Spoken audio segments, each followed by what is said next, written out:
man.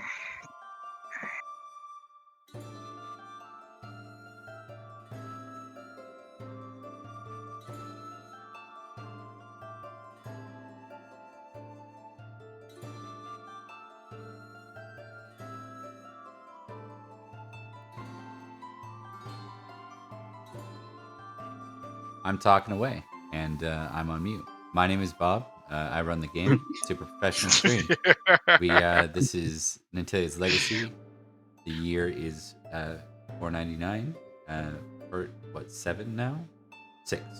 It's been a long time, too long. Time to move into a new century, a time of peace. I'm sure for Britain, nothing will ever happen bad, especially with Saxons and other invaders. We're all fine. Everything's fine here. How are you? Let's go with Yampa. Hey, yeah, I'm playing Saroon. Best knight in this entourage. Happy to be back. Awesome. And Wergar. You guys work out here playing Cerdic again and ready to get back to it and try and get this year finished. Awesome. Drax. Yeah, I'm Drax playing as Serene, and I'm tired, but looking forward to play. As always. Fair enough. All right. We'll go next to. I was going to say Bert. He is not here. Bert is not appearing in this film today, so we move on to Trent.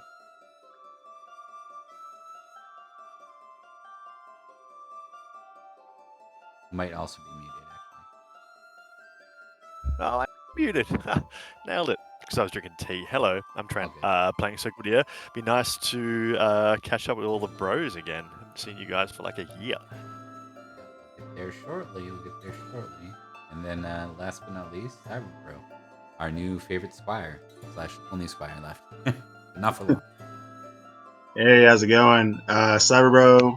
I'm, playing our squire with the mostest, Lucius. So, happy to be here. Happy to be playing. Awesome. All right, guys. We got a couple of things to address before we start getting the group back together. I want to check in with Wergar, and I want to see what you want to do about the Hereford. You know that Sir Nud is someone that you want to speak to, and I believe you were starting to put plans together, organizing something. So what does that look like to you at this point?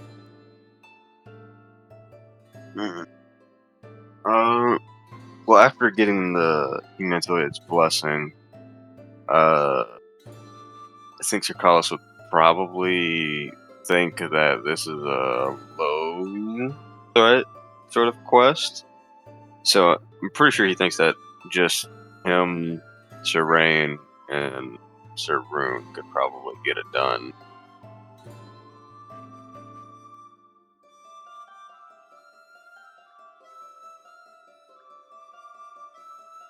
Muted. And damn it. So the plan is probably to travel into Forstein and then make your way to the Hereford relatively soon after permission was given. Is that the plan? I think so. All right. We're going to move forward with that scene. I don't want to spend a lot of time. Like, we've been doing a fair chunk of traveling, which has been interesting and fun. I don't want to do a whole other episode with it. But I would be remiss in the Age of Anarchy, with the enchanted forest growing all about, for you not to make at least some hunting rolls to make sure that you can stay on the trail. So I'm going to give each of you a hunting roll, and we're going to do this twice, and we just need one of the three of you to pass for you to make it to Hereford. So round 1, we need Rune, Kalis, and Rain to make a hunting roll. That's good.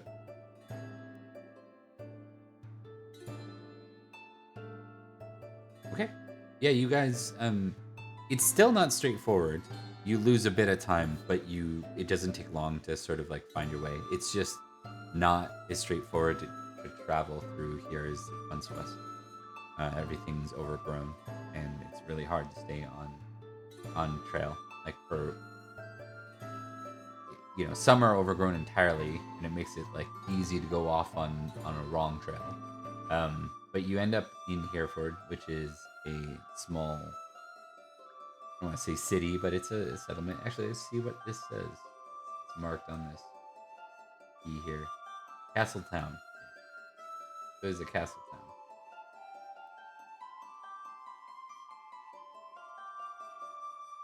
town.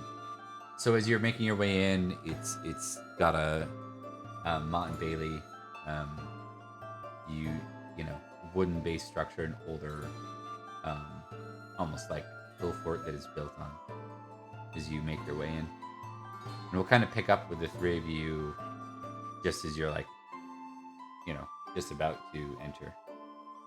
Give you a few minutes to stretch your in character legs, so to speak, and get going.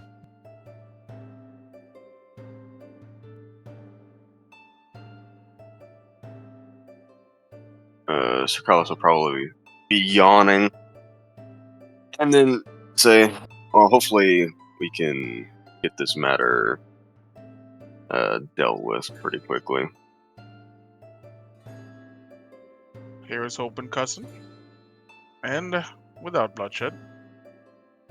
That would be preferred. Yes. I don't think any of us want to spill the more blood of Escavalon. More blood? Well, people have already been murdered. Right. Okay. I want to check in just to verify, because I guess I didn't. I'm assuming the three, like Rune and Rain, you were agreeing to go. Like I guess I assumed that, but I just want to make sure. Okay. Yeah. They just gonna check what time you reach it. Yeah, so you reach at midday, so gate is guarded but open. You're able to cross right in without really a proper checkpoint. Especially, are you going to bear? That's a good question. Are you going to bear your Nanteleod banner? Like, you guys have coat of arms of Nanteleod because you're a house knight, or at least two of the three of you do. Yeah, I would have. Yeah, I think Rune would be carrying the banner of Nanteleod. Yep. Yeah, they do not hesitate to let you in that case. You aren't even really checked at the gates. You ride in.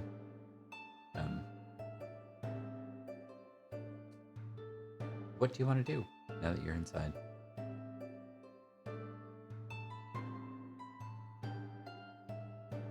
Sir Carlos would ask his squire to take his horse after dismounting to the stables, and then asked the nearest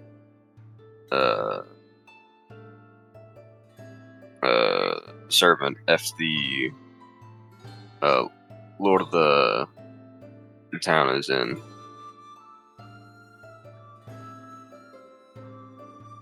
The servant says, who are you looking for exactly, Sir Knight? I have business with Sir Nud, I think his name was. Yes. I can show you to his manor, if you wish. Of course. Lead on. She will lead you to the manor. You see, it's quite a nice sized manor. It doesn't looks somewhat new. I think we'll give Collis that because you recently built a manor of your own. It looks like something that's been constructed in, a lot of manors here are generations. This is probably one or less generations old. Okay.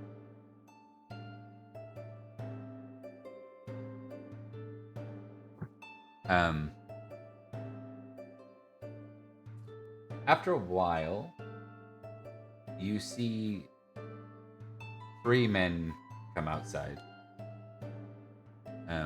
All of them clearly dressed in chainmail. All 3 of them with swords at their side, but like sheath.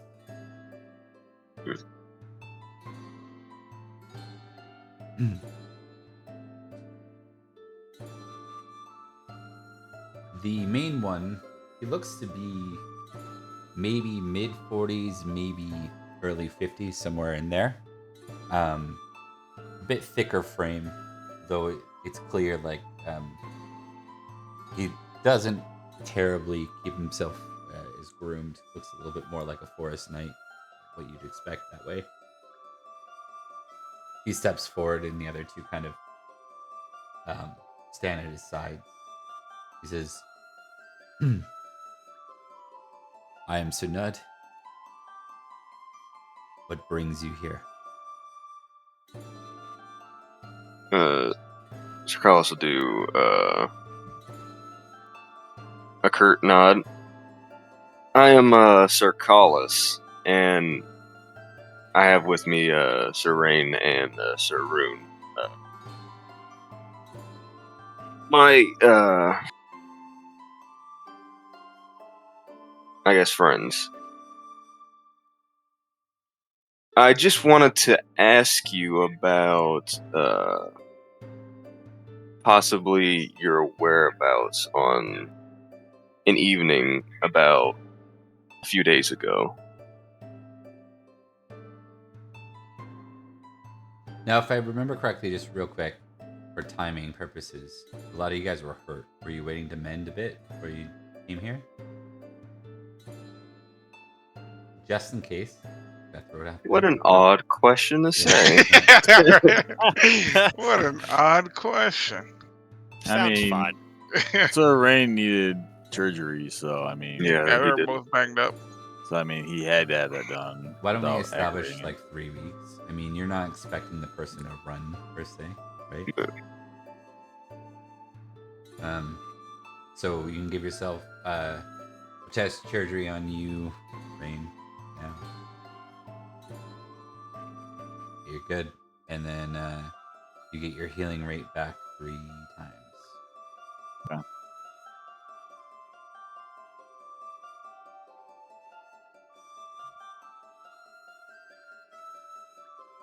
I assume so. You say a few weeks ago. Is that kind of the idea? Given we just discussed it?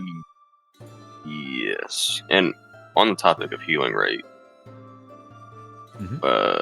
since we get our healing rate back every week, is it? Or is it every day? Every Sunday, specifically. Every Sunday. Pendragon. Okay. Yeah. Okay. I want to make sure. Very distinct Arthurian choice to choose Sunday specifically. So at this point,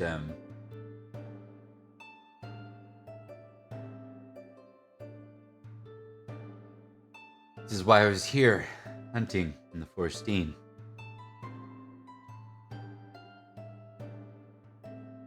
Okay.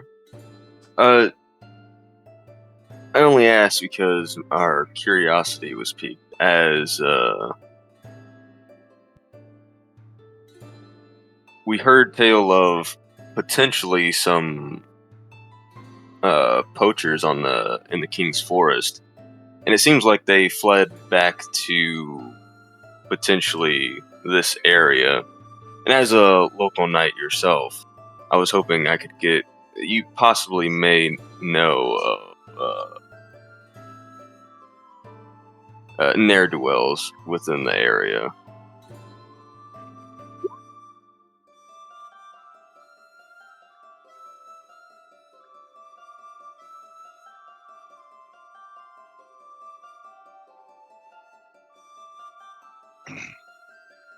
Muted. Give me an intrigue roll, sir. Intrigue roll.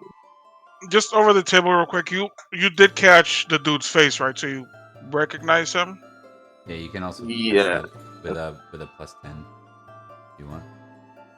Oh, crit for that. Oh, okay. Oh, And then recognize. No.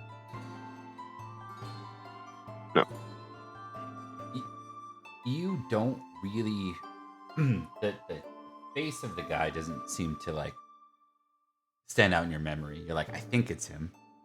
You know, maybe if he was angry and bloody, I could put two and two together. But you know, it's like it's not staying with you in that moment. You're like, I think it could very well be him though, for sure. But your crit intrigue, what you get out of that's your recognize that I'm giving you the result for. Okay. The crit intrigue is two-part. So first off, he's lying. You're almost certain of it. When he mentions that he was in the Forstein, and or at least alluding some kind of truth there. And then the second part of that is he does not pick up on your deception of why you're here. Okay.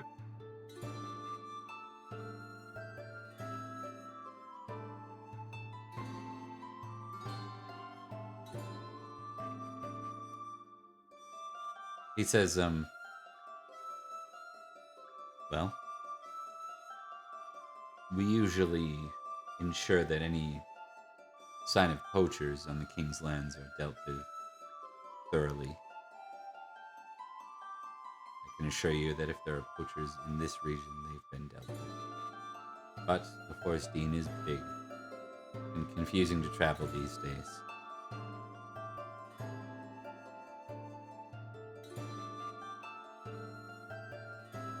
Understandable.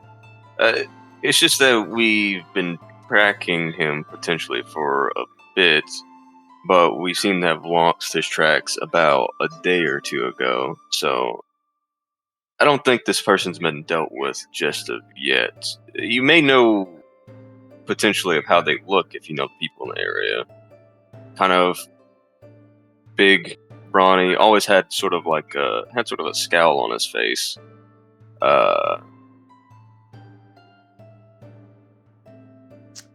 Names many knights that I've met in my day.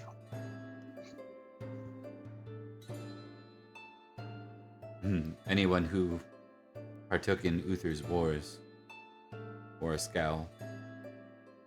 As some of his best knights did.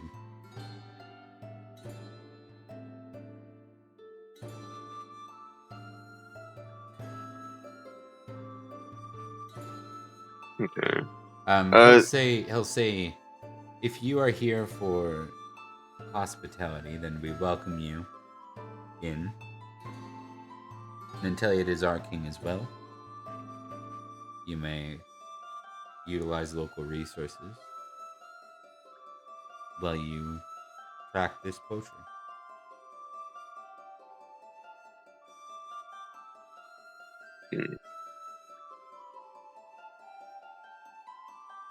I think Sir Carlos will probably get a little bit of an idea.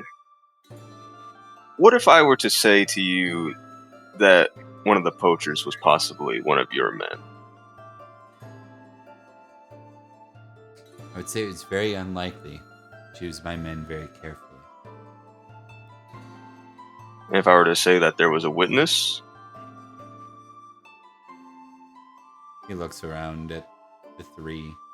He's not picking up on another reference right now. You've sold him on this poacher thing.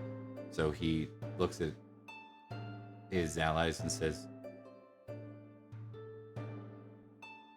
my men are innocent of anything such as this, but if you wish to ask questions, you're welcome. I'm certain that they are not responsible for taking from the king or his people. Of course. By no means am I accusatory.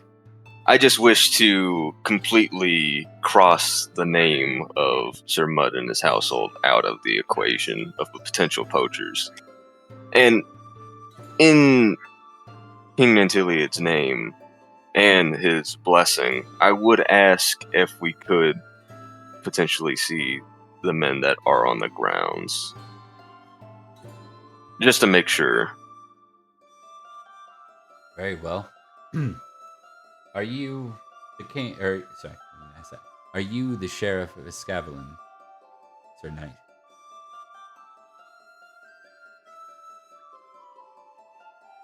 By no means am I that person. However, Huntsman? I did squire under the Royal Huntsman. However, there is one in my entourage who is potentially may have a dog in this fight for poachers, if I were to be so bold to say.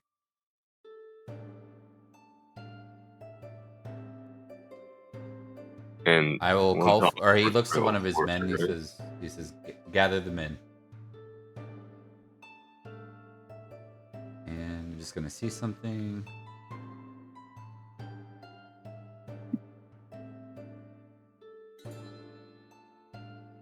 Okay. So there's a 2 here. 2 more men are gathered. These 2 are older, and the other 2 look younger. Probably in their early 20s, like you guys. These 2 are more his age.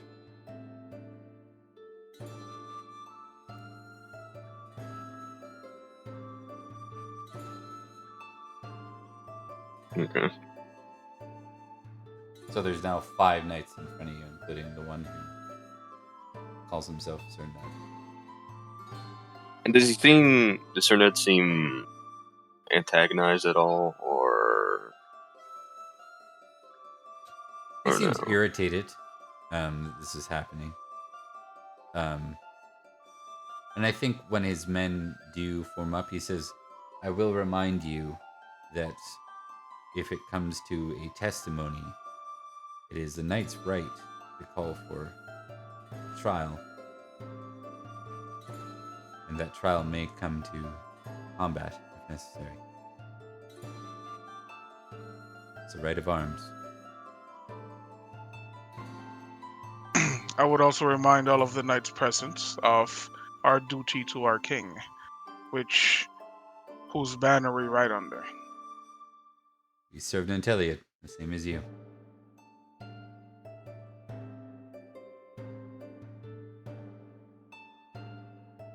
Sir Carlos would again go back over all the men and see if any of them sort of strike a memory. Yeah, why don't you guys give me recognize rolls?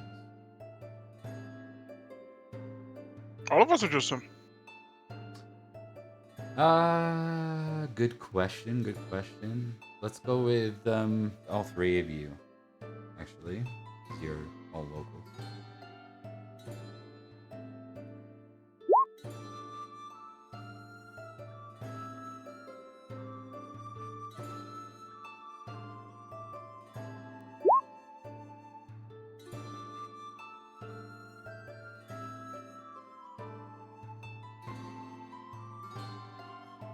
Okay, perfect. Okay, so I didn't do up like all the men's names, so give me a second. I'm gonna do that. We're gonna nix Matic. That's amazing. It popped twice. Yeah. It's 1,000 names, really? Yeah, and you got it. Matic 1 and Matic 2. Yeah. The twins. Oh man. Some names are actually listed more common than others. So I'll just Stefan, Hewlin, Philip, and Gwyn. Actually, we already have a Gwyn in his storylines. I'm gonna choose and Trevor.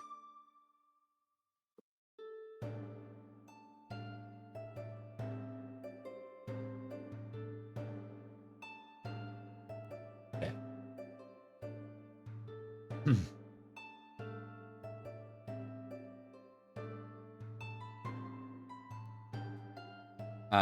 So we'll say same region. So Sir Trevor is a knight from Actually, current setting. So Sir Stefan, for sure. And then I'm just going to check something here real quick. So, Sir Gwyn, or no.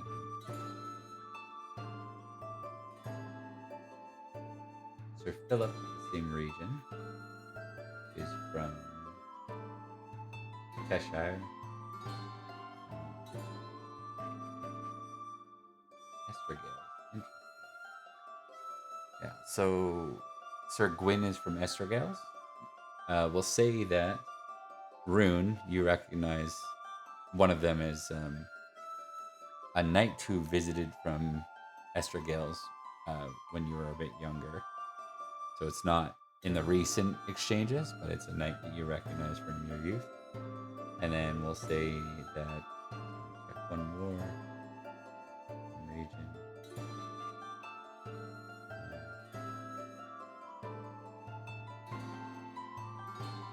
That's from Cheshire.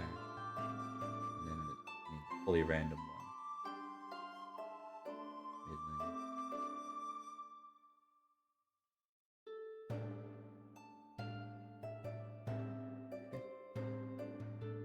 So we'll say just to make this easy and not overthink it, we'll say that we said that Rune recognized one. Because Rune passed, right? Who passed? Rune and Collis, right? Yes. So Collis, you recognize Sir Hewlin from he's actually from Logris originally, but he's been here for a while. Last time you met him, you were younger, and his father was a mercenary knight, and his father was trying to seek employ with King Madron.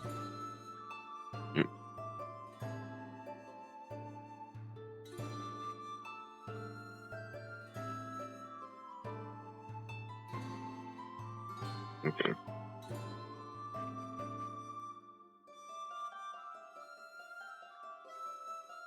Do any of them fit the description in my head? Out of the 5 of them, Nud certainly does. He just seems calm and collected. And I think that's what's... Why don't you give me another recognize plus 10? See if some of his mannerisms, since you've been talking to him, maybe made you rethink your thoughts. Yeah. He looks more distinguished, more calm, more cool. When you saw him, he was in the equivalent of madness. So he looked enraged and looked furious, and he was bloodied. But seeing him now, seeing some of his mannerisms, maybe like there's a slight snarl at one point when you're exchanging words, and it just reminds you of the night that you saw beating on your seneschal.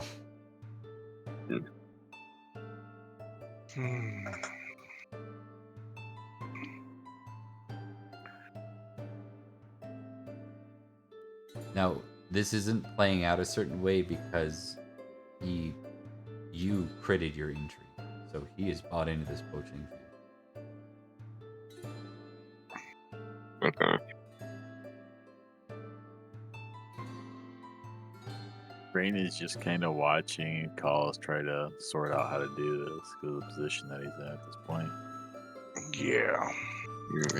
I'm trying to find a way to play into this without pissing the dude off and starting a fight.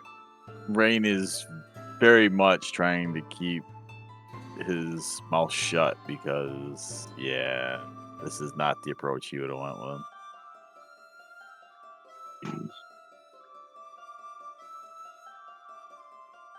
Do we have? Oh, I don't know, man. Okay, so the dude that I recognize, do I know him to be like super loyal to this Sir Nud or whoever his lord is? From my experience with him. No, because you knew him when he was younger. Okay. Before he had employment, he was not But a it knight. changed. Now he's a household knight. So where you went on your career to be knighted under Nanteleod directly, he is a household knight for a vassal of Nanteleod. So it'd be like if Collis had a knight now. In A his much house. lower rank. Not necessarily, actually. It's actually considered a relatively equal to the household knight. The vassal knight is actually one who's considered a higher knight, so Collis and Nud would actually be considered distinguished in that way because they own land. They're landowners. The landed knights, what they're called. But it's all in the details. Yeah.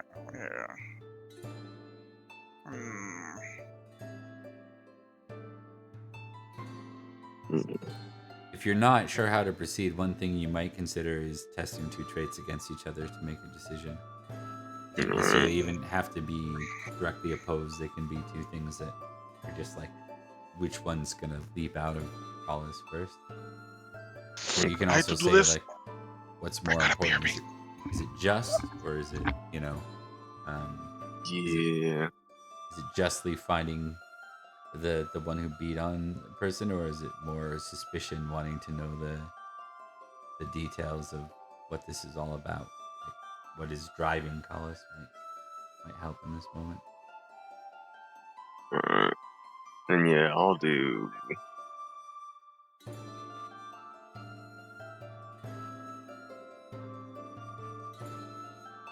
Yeah, I'll do just and suspicious.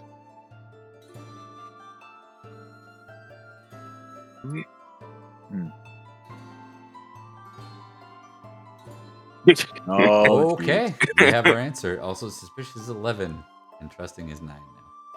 All right.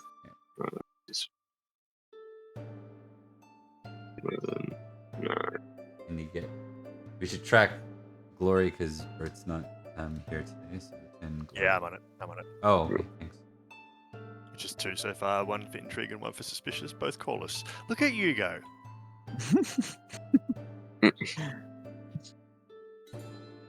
Just the scenarios that I didn't want. Okay. It doesn't mean you have to jump at it haphazardly. It just means that's what you're here for now. That's like your most important piece, or it's at least in this moment. That's really fun. You really want to know, get to the bottom of what the hell happened.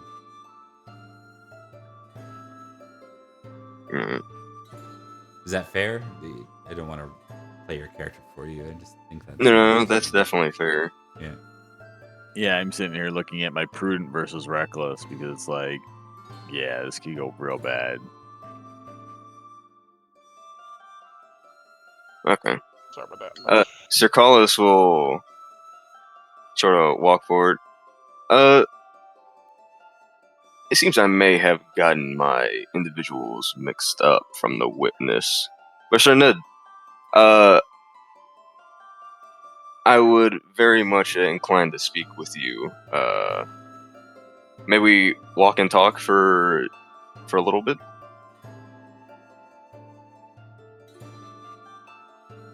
He looks at you. There's a bit of suspicion because it's like his knights and your knights, or two of Nanteleod's knights. He says, "You mean?"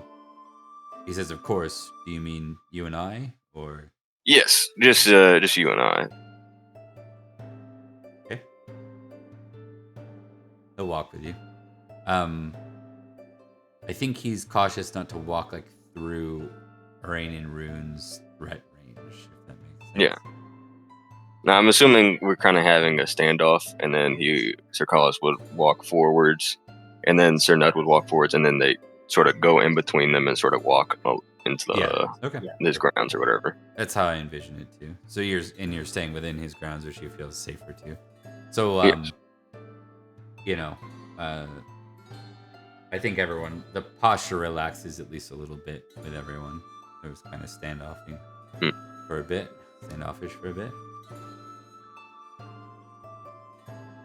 And then as we get farther away, Sir Collis will say, "All right.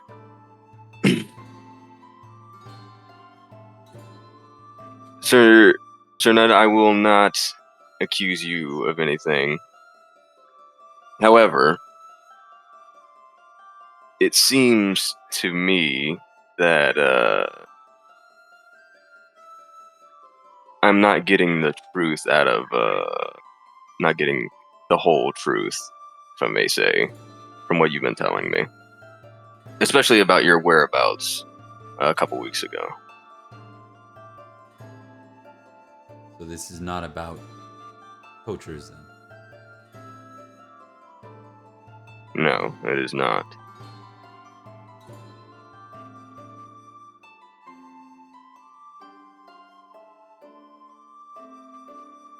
It is about a particular assault on a ranking member within King Nanteleod's circle. He survived, didn't he? So you know who I'm talking about. He spits, not at you, just on the ground, like almost in the opposite direction, like to his other side.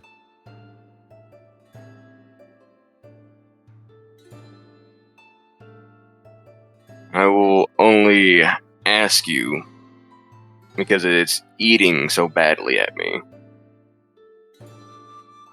Why? That was such a vicious attack on somebody who I know to be almost a very unsuspecting or very relaxed individual.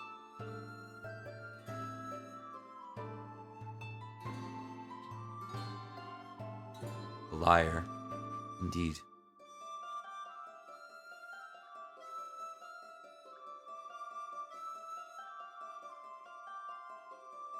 It's the least I owed him, and he's lucky he's still alive. Did the king send you, Nanteleod? I thought these matters were... I didn't think he'd send men after me, given what they paid to avoid this whole thing.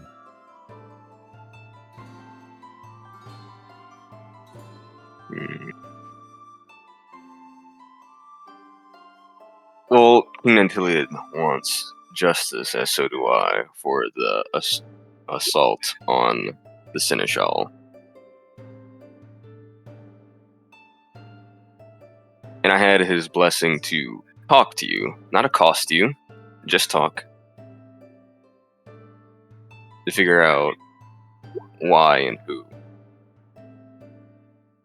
And you say he lied.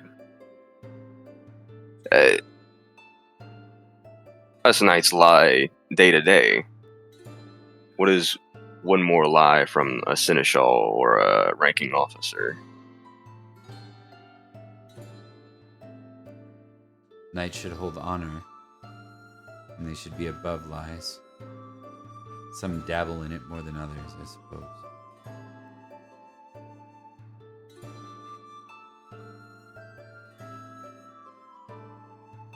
You're not wrong. But a true knight knows when to hold justice and to be arbitrary. As you stated, there's potentially arbitrary in this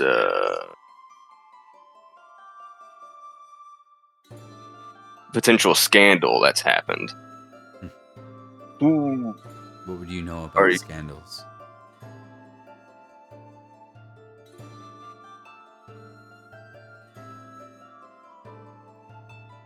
Well, I may know something. However, what do you know?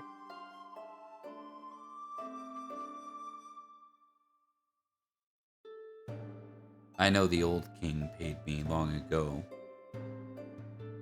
Paid me off. Through that seneschal of yours.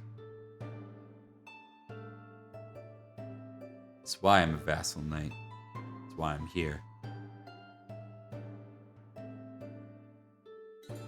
Like the payment's just gonna make me forget everything.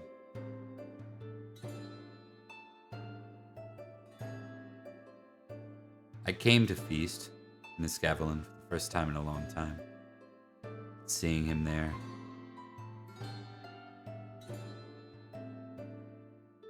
I assumed that Nanteleod was in on the whole thing. Maybe he never knew. He was pretty young back then.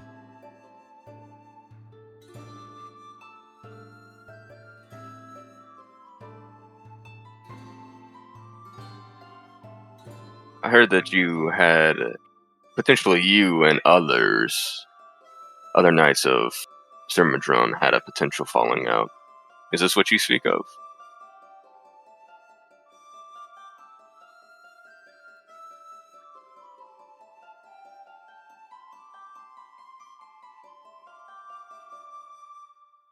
Some very important knights in Escavalon paid a lot of librum to make sure that this wasn't a topic for regular court.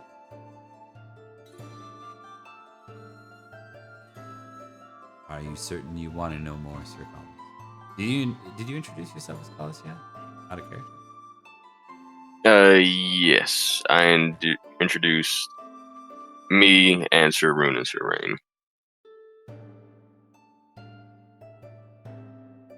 Okay. So he says, are you certain you want to know?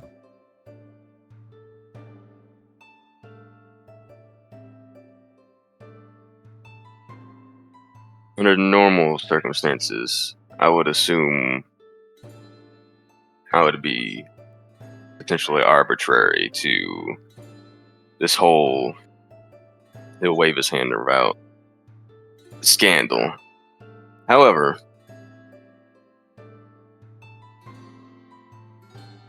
I don't know why, but my suspicion is heightened at this. And yes, I think I do want to know.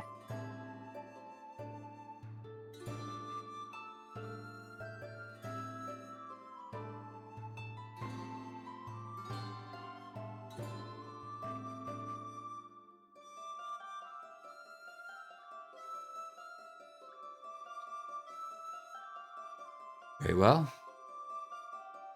I once was a knight of Nanteleod, just like your friends are a household knight. Let me back that up. Bob, let me back that up out of character. Very well. I once was a knight of Madrun, the same way your allies are a knight of Nanteleod, or knights of Nanteleod. I served the king, and the king honored me in our relations with the Breccianog. I was promised one of their chieftain's daughters. I fell for her. I thought she fell for me. But it seems the king couldn't keep his hands off her.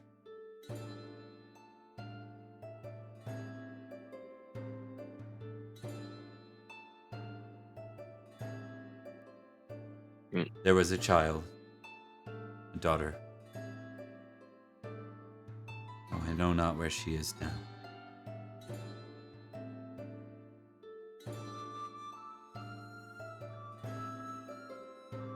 That seneschal of yours seemed to be the one handling the king's shame. He was not in such a role, he was too young to be. They used him, and it seems to have earned him his right and place.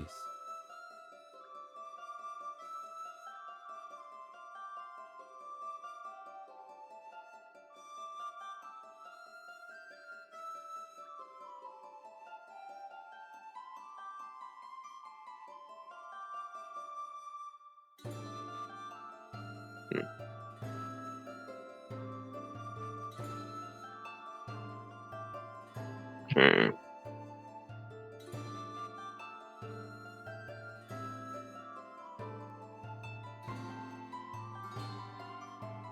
She came back here with me, my wife, and for that price I was to raise the king's daughter as if she was my own.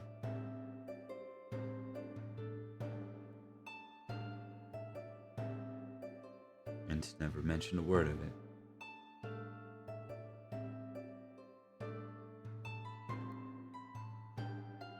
suppose in some ways I've broken an oath. Something I don't do lightly.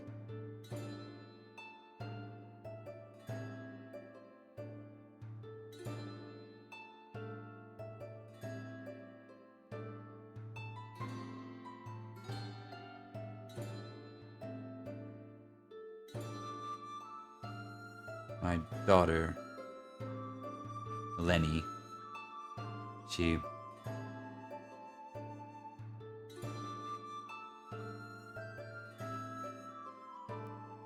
well... she herself was raised here. Even after my wife's death, she remained at my side. Then...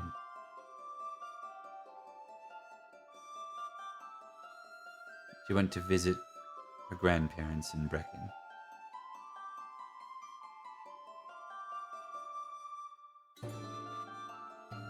She returned here pregnant.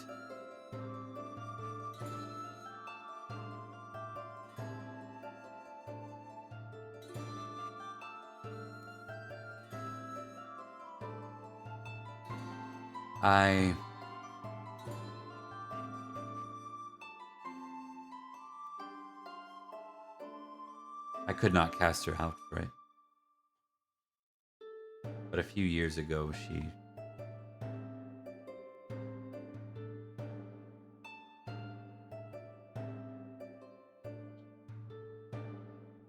left. We had a disagreement and she fled into the forest.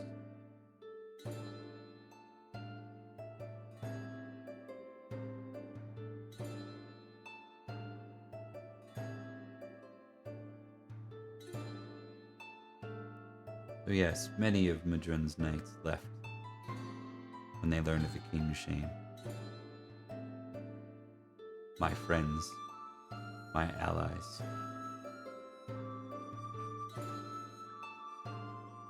He showed no apology for it.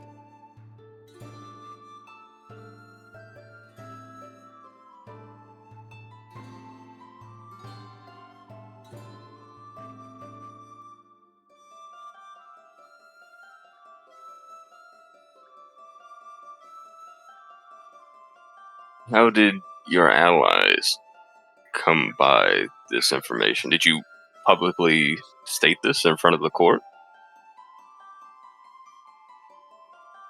Some of them were there with him in Brecon.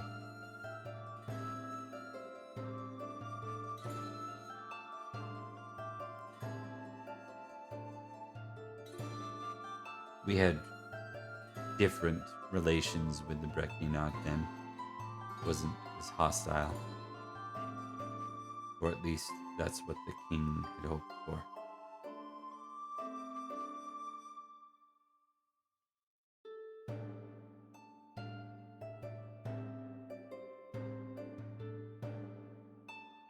First, they met in Brecon, and then he summoned us to court. Escavalon.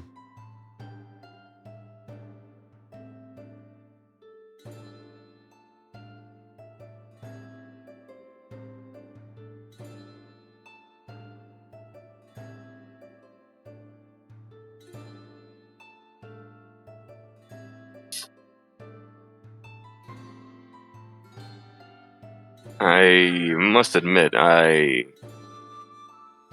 know the king did not apologize, but I myself, from hearing your story, must apologize about the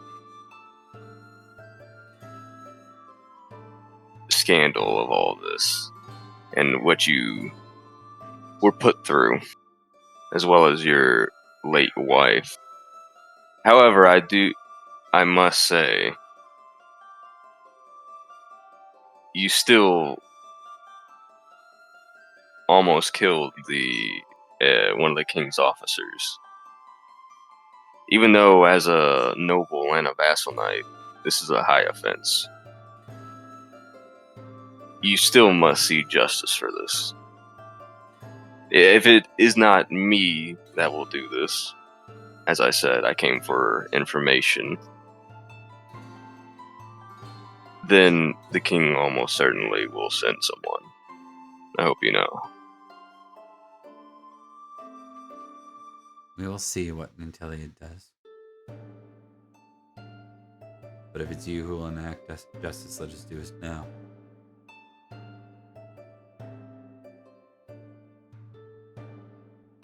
I think at that, Cercalis would raise an eyebrow. Do you want a trial now?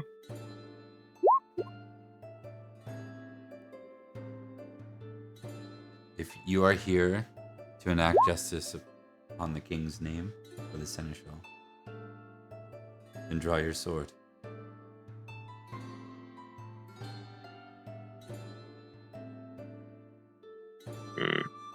Cercalis will nod his head. So be it, old man, and draw a sword. Okay. So we'll start with the first exchange, and then we'll do some awareness tests.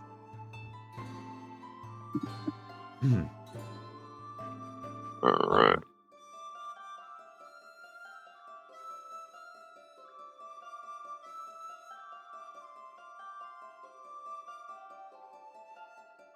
Grab something here.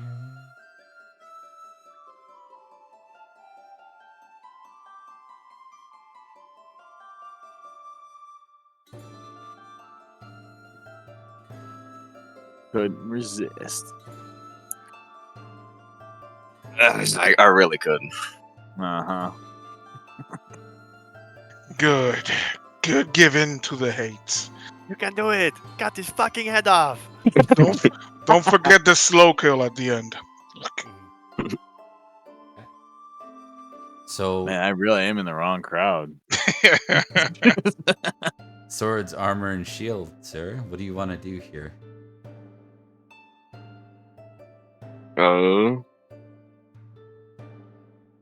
I guess what do you mean? Would you like to impassion yourself? Yes. I think Cercalis would attempt to impassion with honor, as now he rightfully knows that Sir Nud is the culprit, and he's trying to see justice done. Okay.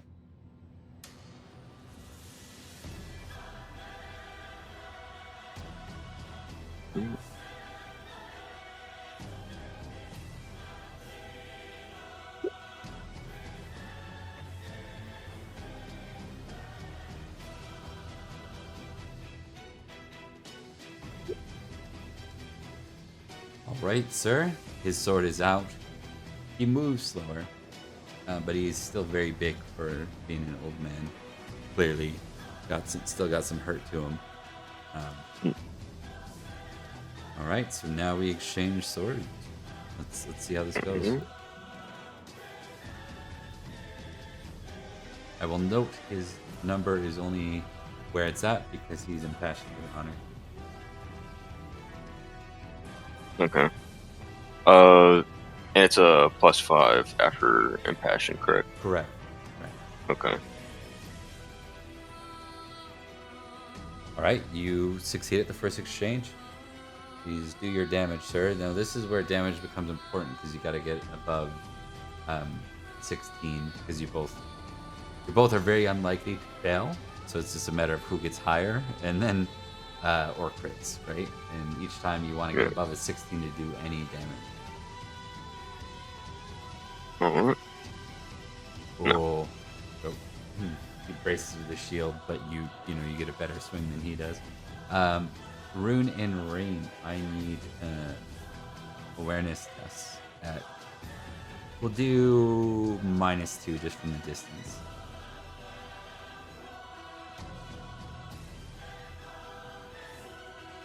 I crit. Okay, that's really good. Let me just check. Okay.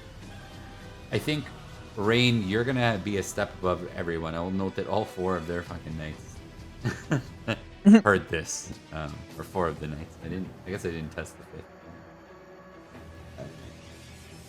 No, there were There are 4 knights and him. Sorry, never mind. So all 4 of the knights will hear, but you will hear first the clinking of armor.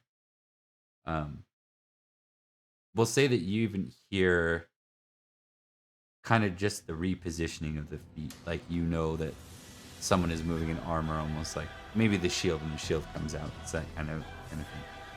So you're given a few moments to act here with you in a room before this goes off.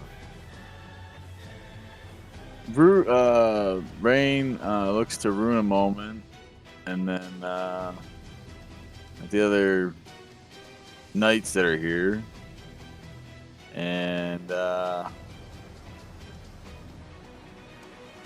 just decides to move off. He's not gonna say anything. He's gonna just try to see if he can get closer before they get to the conflict first, kind of thing. Yeah. Okay. Try to get there before they can capitalize on it. Are you gonna give Rune any sort of heads up, or are you just gonna kind of Nope. Okay, understood. Rune, you will see this obviously. So the advantage of his crit is it will still lead into a success for you. It's not you're not like, huh, what? You're not that kid from the meme or whatever. Like, yeah, you're good.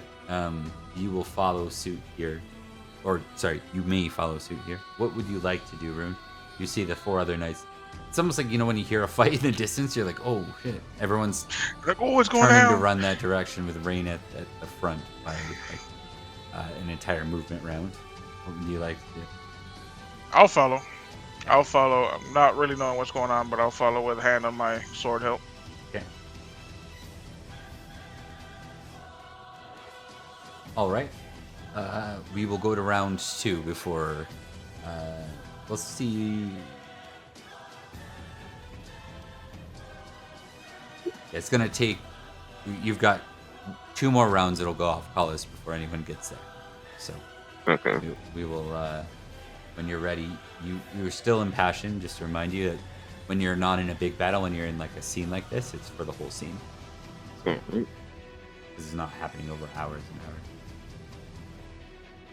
Well, he got you back this time. Mm-hmm. He got you for 3 damage. First blood. Yep. He hits you. He catches your blade and then hits you hard in the arm, and you kind of look down. You feel the sting of it. You look down, and you see some of the chain like dying red a little bit. Got to be knocked down too, right? Roll for it. Oh, yep. Give me a dex roll, sir. Dex roll. Not that I'm trying to get you killed. Sorry, bro. No. Rules are rules. Those are rules. Just flat, correct? You actually are impassioned. No. There you go. Would have been good anyways, but yeah, you stand on your feet. And round 3, when you're ready, he looks at you and he doesn't seem. He's not maddened right now. This is a moment between 2 knights. That's how it is. Very important to him that things stay above board. He is impassioned with honor, after all. So, and that's what you impassioned yourself with too, right? Yes. So this is kind of like you 2 circling. He sends you a little reeling with that last hit. Like you actually are sent reeling, but you don't lose your footing. That's how it plays out if they deal damage but don't knock you down. Okay. Sorry, if they send you a knockdown test, your dex is what keeps your footing from toppling over effectively. I guess as we're fighting, I'm assuming Cercalis is focused on him, but he has some type of awareness to know people are probably going to be running to this fight. Yeah. And I think Cercalis would probably poke at him. So what? Are you going to use your men now to overpower me and kill me?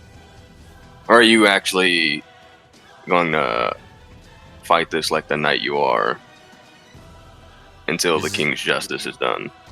This is between you and I, Cercalis. And we'll say, Drax, that's what you're running into this round right now. Is they about to let the decision. You heard that whole thing. Rune, I'll get an awareness test to see if you heard it from a slightly further back. You want me to roll? Yeah, when you're ready, we will test again. Alright. Okay, you get the upper hand this time, so you may You may deal the damage. Damage.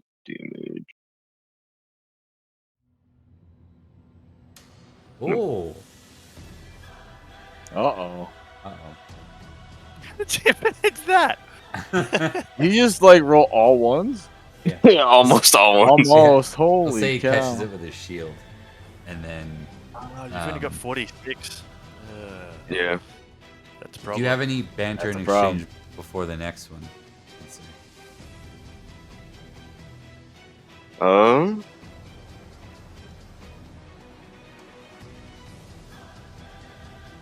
Let me see. Yeah, I like that. Bert said Drax is the first kid to notice a fight at school. 100%. Maybe I want the best seat. for myself, I think I will test honest or deceitful to see if I'm what I'm thinking right now. Nope, definitely not. Uh-oh. Well, you can test it. It's possible that you fumbled deceitful too, so you might as well test it. Nope. Despite you failing deceitful, fumbling honest means I'll let you interpret it, but it either needs to be the equivalent of deceitful winning in some way, or the equivalent of like you thinking you're doing the honest thing, but you're not. Okay. I don't know what you rolled it for though, because it might have something specific. No, it wasn't. It would mostly just be like what I would say for as we're about to go on against each other again. No,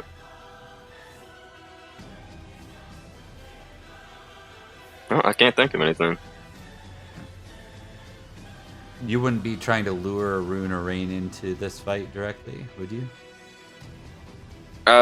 You're impassioned with honor, aren't you, actually? Yes. So Sorry. no, definitely not that. Yeah. I think more of as we're pacing between each other, I think probably Sir Collis would be looking for maybe like a slippery patch of ground to sort of pace. Trick 'em.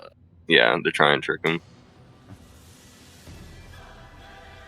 We will say that you're doing that, and we'll give you an awareness roll during this next exchange. So, no penalty. We'll give you the next exchange, and then we'll give you an awareness. And this will be the turn Rune is running in, and the other knights. Crit. That's good. That's And good. you only got a success. Okay, so you're gonna roll your 46, and then you're gonna roll another 40. 6, 14. and then 46. There you go. That's what you want. 14 plus 17. 31. He will. Let me test his size. Establishing he's big, but he's not huge.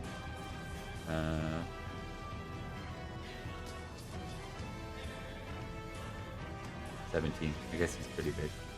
He's pretty big. 34. So it triggers his deck. So, and as I said, he's slow.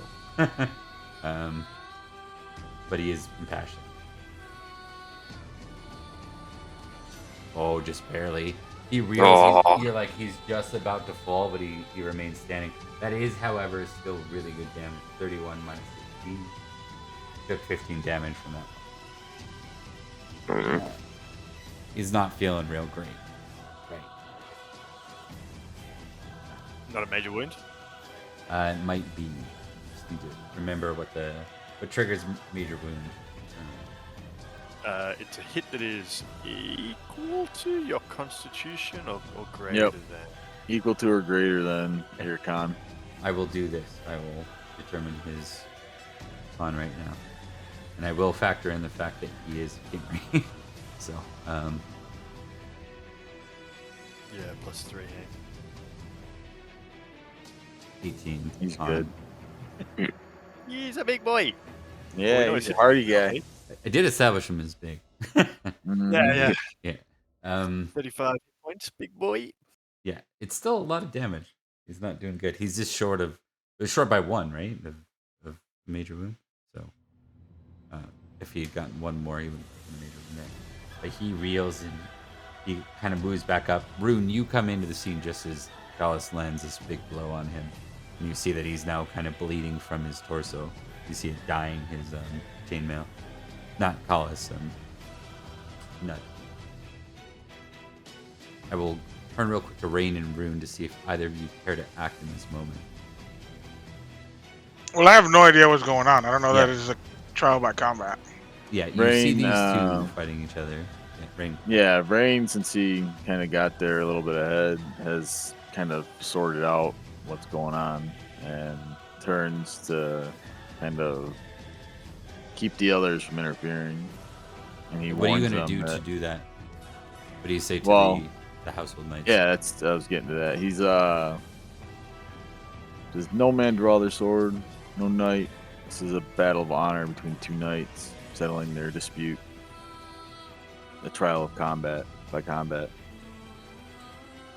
What does Rune do? Is they kind of all skid to a halt?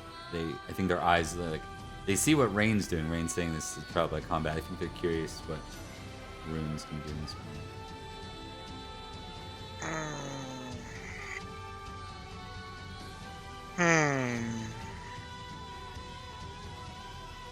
I kind of want to test Love Family to see what he would do. Okay. You want to test it against anything? Yeah, probably. I'm thinking. Kind of. I only say that because you're very likely to succeed at Love Family. Yeah, that's what I was thinking I'll be right too. back. Honorable. Where's my honor at? No, because my honor is 7. Yeah, I'll test Love Family and honor. Can I do both 2 passions? Yeah, you're not impassioning yourself for this. This will be you testing the 2 passions against each other to see which one wins out. Yep. Okay. That's Let's see.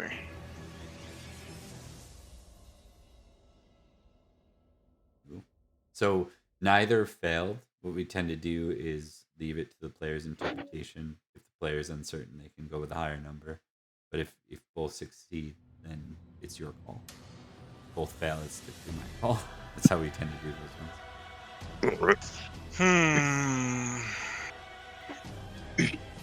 One's bleeding more than the other. No one has drawn their sword yet. Right. I think Rune's kind of like pacing behind the other knights with a hand on his hilt, just ready to take action. But he's like hair trigger. You know, he's like, if someone does something too sketchy, he's about to draw. Okay. Yeah, I mean, Rain is essentially at that point too. He is flat out willing to draw a sword on anyone that tries to interfere with this at this point. Yeah. I'm gonna test something for you guys real quick. I think so long as there's not a crit on these 4 rolls here, I don't think anyone acts. Close, but no.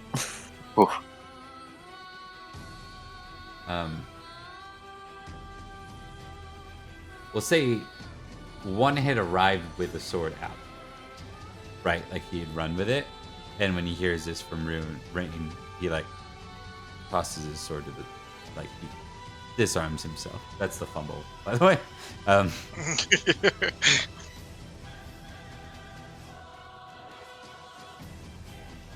But no one critted. So one looks like very similar to Rune. He looks like he's pacing one of the older guys, or we'll say he's the young one, like the young brash one. He's like ready to go, but he's not doing anything. All right. I think Nud turns to see that there's now an audience, and he turns back to face Collis. He's still standing. You want to do anything here at Collis? Continue on.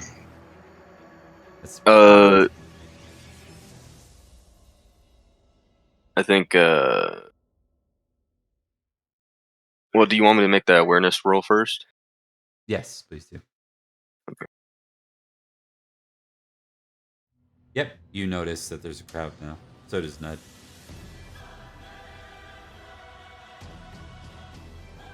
I thought the awareness was for the wet grass. Oh, right. Yeah, correct. You do see it. I will note that you are impassioned and you have the upper hand right. Okay. And you have an audience. And you're impassioned with honor. So I don't think it's dishonorable to get someone off their feet in combat. Not in an optimistic way. That's just using your terrain. It's like clever. It's not necessarily deceitful. If you threw mud in his eyes, maybe. What you do after you get him off his feet. Mr. Slow Death Brune over there. I'm looking at you. You can choose what I'll give you is this.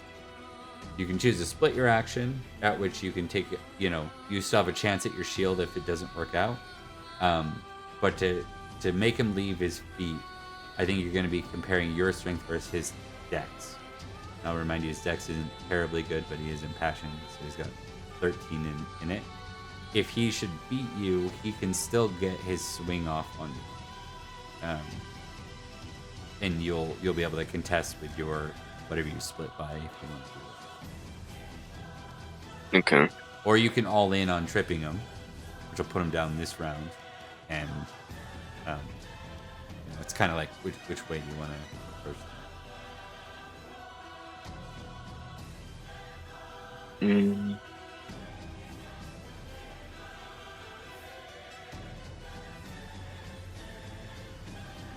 Since I don't do that much damage, I think Cercalis would probably. Actually, I'll do half and half. You gonna do split? Yeah, I'll do split. In that case, 8 plus 5. Remember, both are impassioned, so you get a plus 5 to each. But the way you got to roll it in your dice is you got to do the minus to equivalent. So let's start with your strength. What is your strength right now? It is 12 with the 5. It would be 17. And then but before you add the 5, you're taking half of 12. Is that how you want to split? You want to do 6 plus 5? Oh, okay. I see what you mean now. If it's that, then it'd probably just be better just to do full in, and then just try and knock him down. Okay. Reasonable. What we'll do is we'll give him a negative because you succeeded at awareness. If you should deliver enough to send him reeling again, where he has to make a dex roll, we'll give him a negative for that dex roll because of the slippery path you got.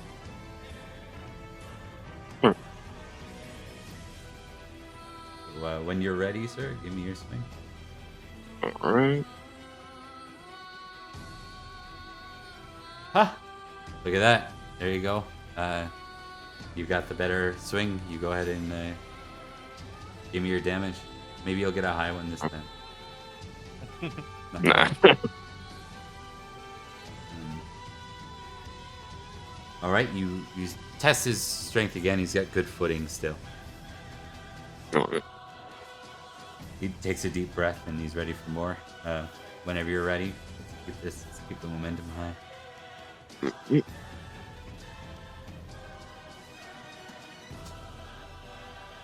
Oh, tie.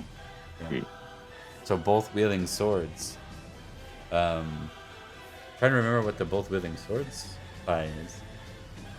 Nothing special, right?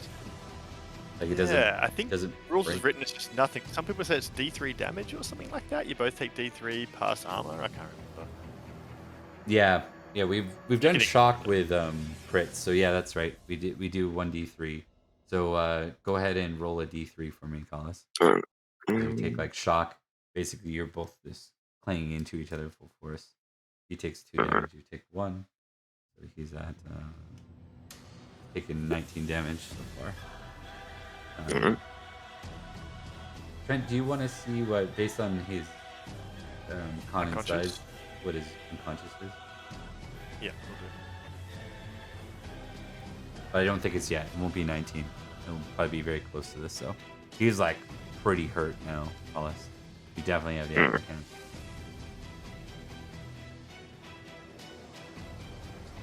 So he's got 35 hit points. Yeah. So his unconscious is 9. Unconscious is When 9, he's down so he needs 26 damage to drop. you have to be under your threshold, so he needs 27. Hey, Rad, welcome in, man. Yeah, 20. Once he's taken 27 hit points, he's unconscious. 27. All right. And then next out. All right. Another exchange. See where this goes. Oh, he got the upper hand that time. Alright. 20. Oof. You take 4 damage. How are you doing right now for damage? I was at 24, and then with that 4 damage, minus the damage I already took, 20, I go down to 16. Oh, you're counting down. Okay. I was like, your 24 is bad. Okay, so you got quite a bit basically left in you, right? Yeah. You were healthy to begin with. You were uninjured. Yeah. I only had 2 missing hit points. Okay. All right. That gives him a bit more confidence. He's feeling better now. He's kind of. You were for a while there. It was pretty one-sided. He's feeling a little bit better about that. And well, that triggered Dex. Yeah, right? because it's the hit 4 before armor. armor. Yeah. 4 armor. Yeah. Yeah. So The give me your impact Dex blow. plus 5, modifier 5 for your impassion. He's good. Oh no, that's the strength. Oh, My strength. bad. My dex is still the same thing. Same number. Oh, your Dex is 17 too. Yeah, with that 5, it'd be 17. Okay. Perfect. Then you stand. It's fine. I won't make you reroll on that. All right. He's happy to send you reeling. There's a look of excitement in his eyes. Seems to be enjoying this duel.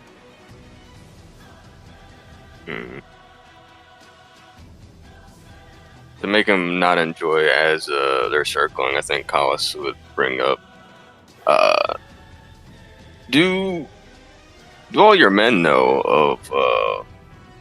of this scandal? All right. That seems to have thrown him off his game a little bit. As he looks around Maybe. and says, it's, We got a damage. You scratched them again. Yes, I scratched him. hey, 3 damage is 3 damage. And more That's importantly, he has to do that 8 plus 5 minus 2. Oh, yep. That sends him off his feet. So he slips on the muddy spot that you had set up. And we're going to say with a fumble, his sword leaves his hand as he slips and falls. Remember I'll roll. also check. So 3 plus 19 damage. He's only 4 damage, Trent, right? Away from unconscious at this point? He needs 27 hit points. 5, to be Yeah, unconscious. 5 damage away from unconscious. So he starts crawling towards his sword. I think Like he's like dragging himself towards it. Sir Collis would pretty much just walk past him to his sword and pretty much say, "Your honor is intact, old man. But as we see, you have fairly lost. I do not wish to kill you because the king's justice must be enacted. And I would rather see the king give his justice rather than me take it from him."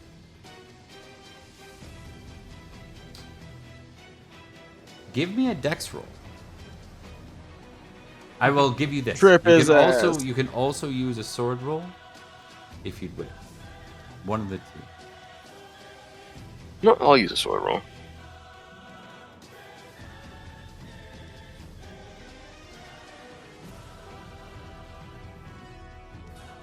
Perfect. That's what he wanted. You defend yourself as he climbs back to his feet without his sword. In one dash forward, he purposefully impales himself on your blade. Oh. And he looks you in the eye and he says, "You will have no such luxury."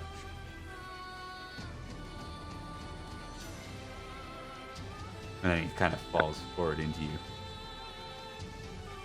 I think Sir Carlos would probably trip over the wet patch as well, and then onto his back. And then I guess he'll probably still be looking into the man's eyes, like, yeah. And then sort of a solemn look. Well, goodbye, old man. You'll die with your honor intact. All right, I'm gonna do one more test of those 4 now that he's dead, to see if any of them like flip out. This is gonna be reckless. Is what I'm gonna be playing this off. No.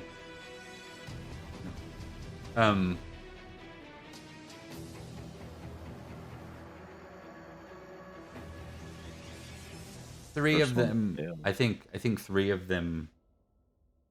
The 2 older men for sure, like, come running up to him, and the youngest goes running off.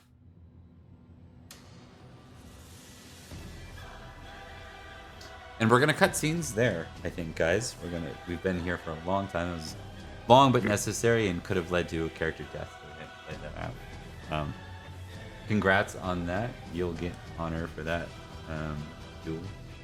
I can't remember what a reasonable honor of fighting a veteran knight would be, but it's gonna be something along 50 probably for that. So you would have had probably about 4,000 honor himself. Maybe 5,000. Or glory, I mean, not honor. So anyways, yeah, we'll jump forward. We're gonna make this part kind of condensed so we can move forward. I do want to get I want to leave with 0 Squire player characters by the end of tonight. That's my goal. So we're gonna get Gwydir and Lucius. Please give us a D100 each. I just want to see what your trip back home was like. 82. It's the best one. 94. 82, Ooh, 90. baby. Give me Big, 1 second. big numbers. Big numbers for big gains. There you go. Boom. Pull up the Ironsworn Oracle tables and just see what they give us for this. And let's get a Yampa. You can give me another D100 just in case location. Let's see. I'm dying in a ditch somewhere. Sir, please don't leave me.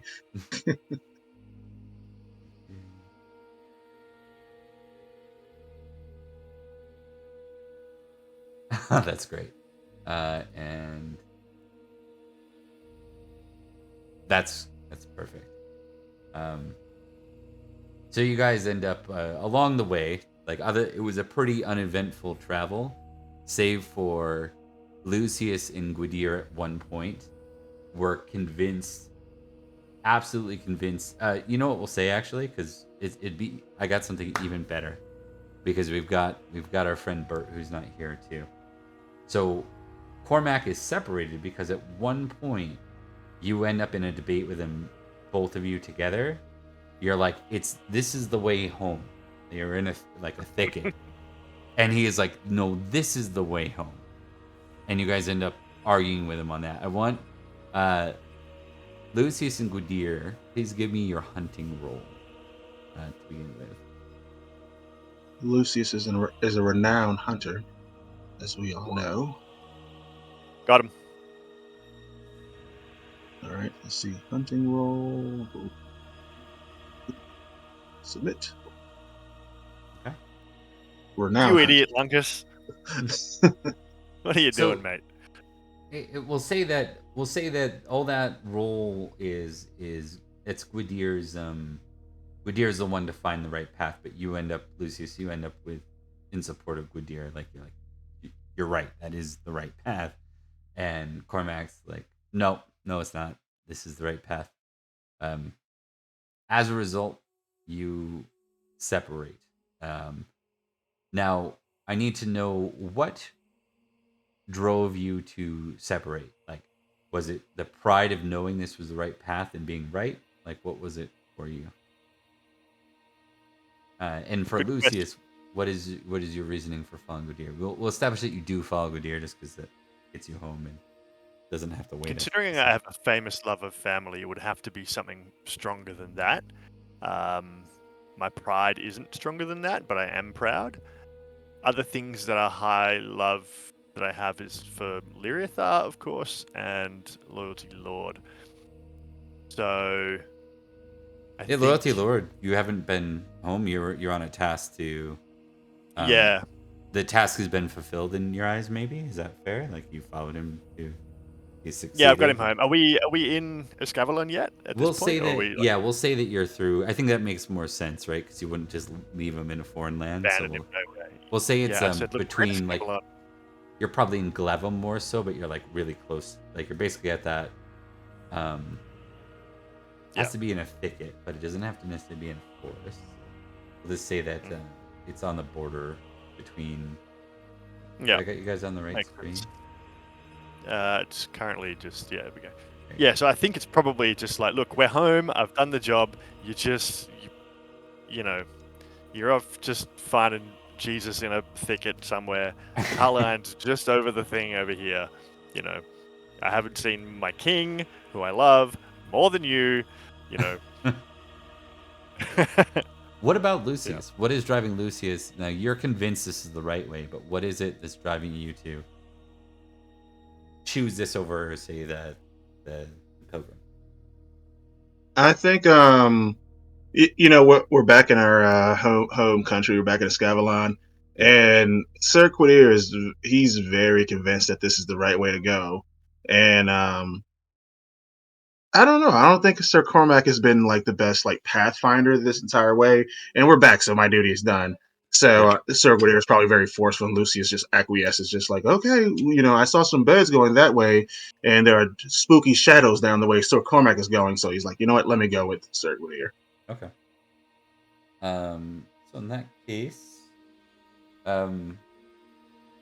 we'll give. So duty's done.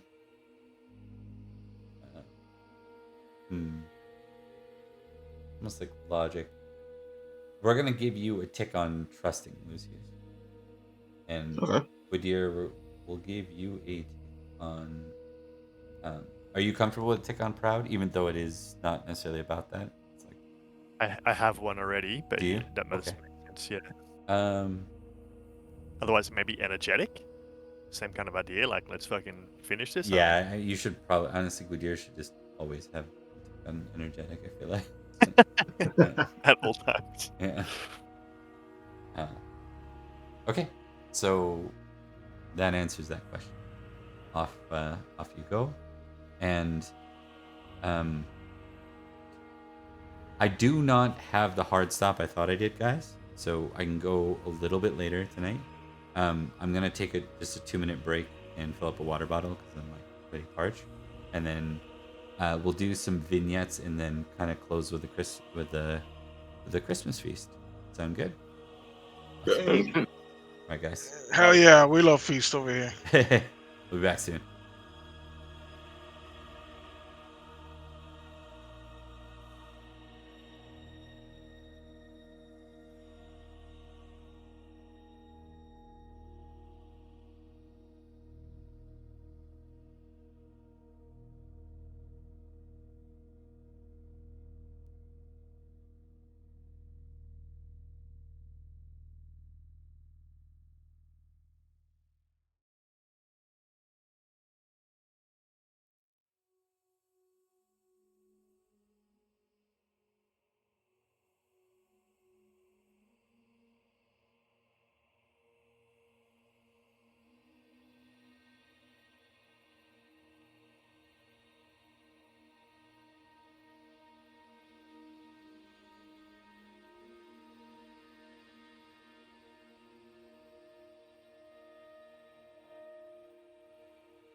We're back. There we go. I was like, timed that really bad. You gotta hold that back. Yeah, we're back, and we're ready for more. My next event for you all is Christmas feast, but Sweet. I think it might be awkward. There might be some things you guys want to address before the Christmas feast. Any of you specifically? Some of you have been away. We ended literally as Callus ran someone through, so I'm open to some minor vignettes here that can happen anytime between what we've seen on screen and, like, Christmas. But maybe we'll cap it to like 2, maybe 3 quick vignettes, just so we can get to the Christmas feast. Sound good? If I may interject quickly as well, you asked us to remind you to roll a loyalty. Excuse me, for each other. For our brotherhood or whatever. Right. Yep. What are we calling this? Brotherhood of Good Ear. No, Yeah. no, we're Log. not calling it that. No. Nanteleod Tachos. I mean, Knights of Nanteleod has just a nice ring to it, but It does, really. It works. I mean, honestly, guys, if you want to do that, it might play into the way you feel about other Knights of Nanteleod. It's the only thing to affect. yeah, exactly.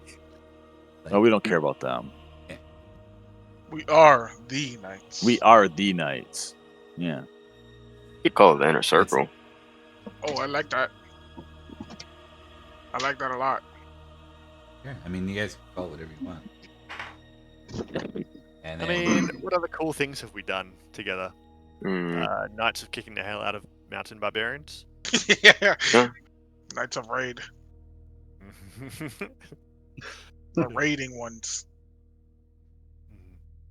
The swords of Lucius. No. Yeah, no. Hey, aren't you still a squire? What are you doing in the room? Get him out! Get him out! The swords of Nanteleod wouldn't be bad though. it works. Cool. Okay, so I want you all to roll 3d6 plus 6. Mm-mm. Ooh.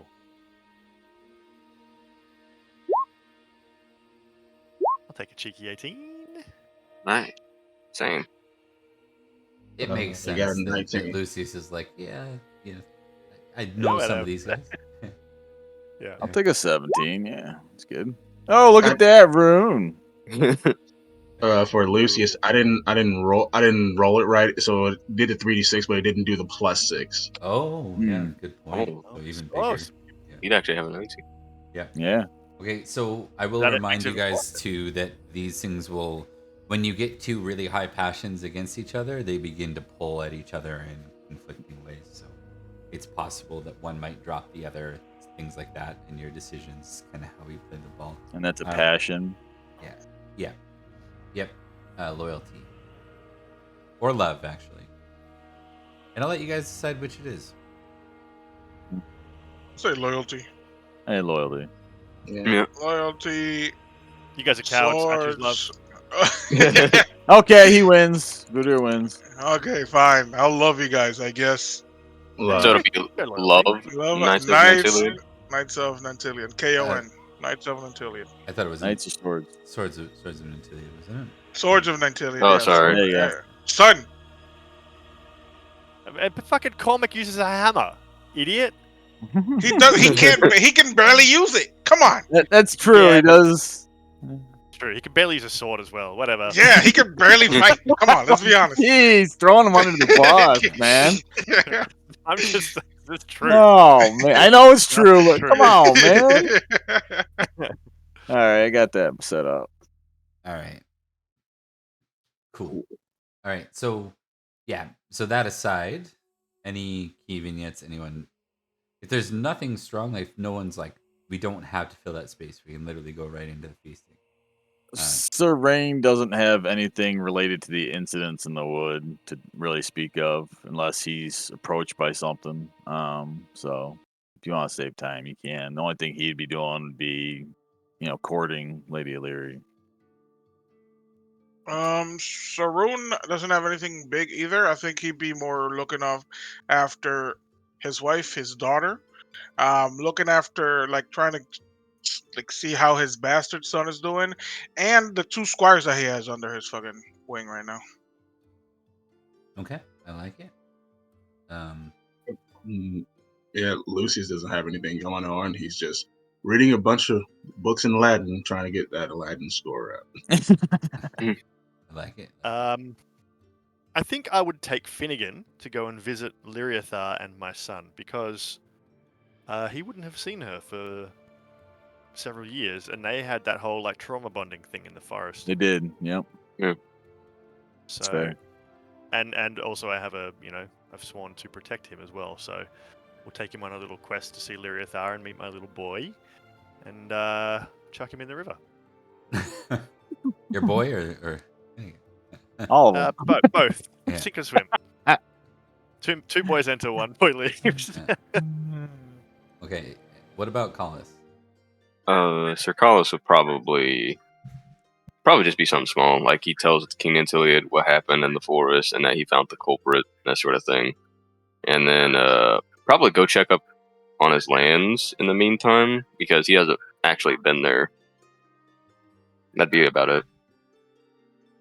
Okay, Yeah, and Sir Rain would totally back up the story too for Carlos, because he witnessed the whole duel and everything. So, and Rain, remind me what you were doing again. What was Rain up to over this time? Rain's basically just tending to his normal duties at his uncle's estate and courting Lady Illyri. That's it. Okay, that's what I was looking for. That's the one. We're going to just dish out a check for some of you all. Rune, you can take Love Family. Hollis, you're going to take Valorous. Valorous. Went through. It is already ticked, so we're good. Is it? Okay. What from, I wonder? I think Honor. it was the tournament. The tournament. Yeah. Oh, Honor? Okay. Yeah. Oh, that's ticked as well. Ticked just? That is ticked as well. Okay. Go up by 1 in just. Oh yeah, straight up increase. That duel. That I mean, he would have killed you. Given the stakes of that one, he wasn't gonna let you go. Yeah. There really wasn't a mercy call there. I mean, it might maybe, but I doubted that would have worked, and I don't think you would have called for it anyways. Rain, you can tick a more with your person, and you can tick romance. Romance is already ticked. Okay, is flirting ticked? It is not. So I will tick that instead. Actually, don't tick flirting. No? Tick courtesy. Courtesy? All right, that works too.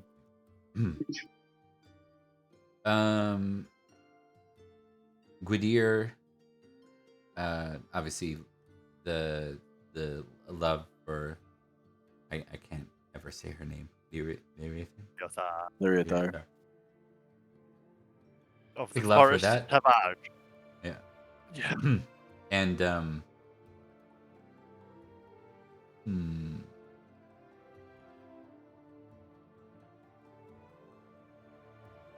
purpose of uniting. I'm just playing through some things in my head. You have hunting ticked, right? I do. Okay. I don't have swimming. There you go. Why not? Let's do that. Hey. Indeed. And then for Lucius, you can tick. Do you have the Latin ticked? Let's see. Boop, boop. Yep, I've got Latin tick. Okay. I wasn't sure if you pulled that off or not. So in that case, but you are spending time reading or focusing. General education. Tick folklore. Folklore, gotcha. And we're gonna give you a tick on what is your horsemanship? Horsemanship, 1 second. If it's low, give you a tick on it. For the grand adventure, you just want to. Horsemanship is 10. Yep, pick it. It's not high. Take it. Boom. Okay. So that brings us into the feast.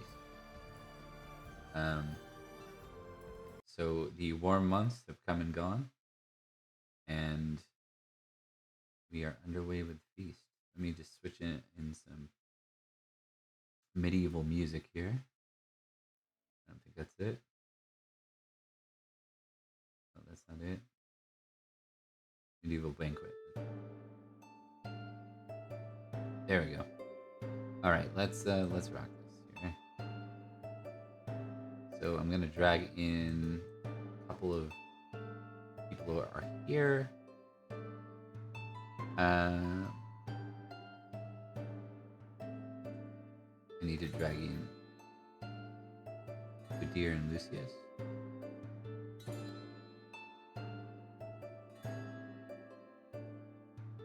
Cormac may or may not be here. We won't speak to that. We'll just say it doesn't come up for now, and then we'll figure that out with him when he returns. Okay, I will get a heraldry test from everyone. Rune and Lucius, you can add a +5 to this.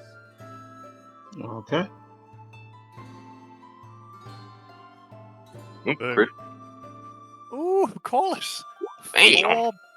Four crits today. He's on fire. And now I won't get any ticks next year. Good. And Cyber, just verifying that was with the +5? Yep, that was with the +5. Okay. Hey, it passed. My normal's a 2, so. Right. We'll just say that there's no way you that would've been wouldn't a crit. notice, Cyber Bro. You know, I should have honestly given you a 10 anyways, so we're just gonna say you know as well. And with that low of a score, you can take heraldry here. Okay.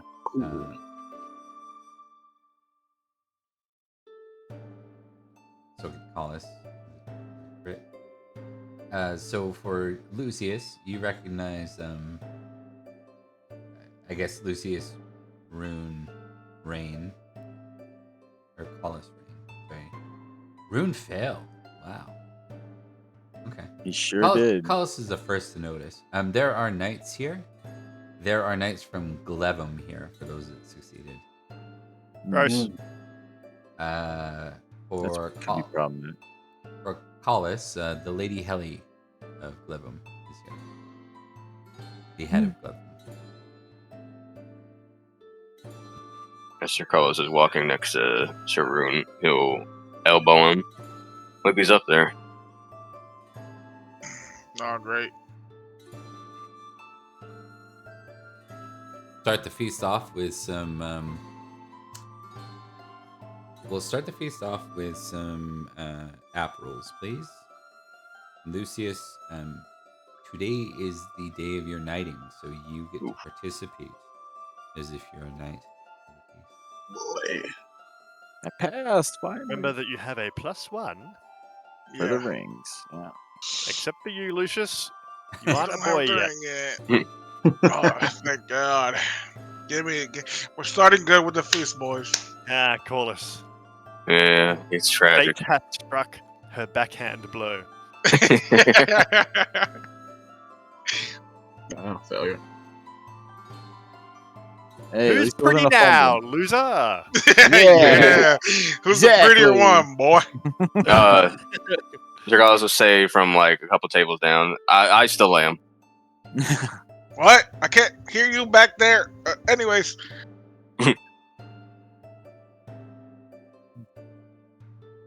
Yeah, you're muted, Bob. Okay, so Rune, Rain, and Udir all succeeded, right? Yep. 3 near the salt, 2 below the salt. Let me shuffle the deck. That's about standard for our group. Mm-hmm. I won't throw any added drama into this feast. We've got enough already.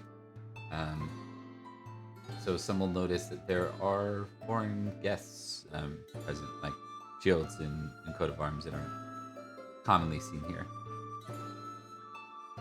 And with that, we will kick underway with Sir Rune. We got first action. Let me determine the foods. Starting with some pastries, roasted crane, and herb fritters. Herb fritters, where are you from?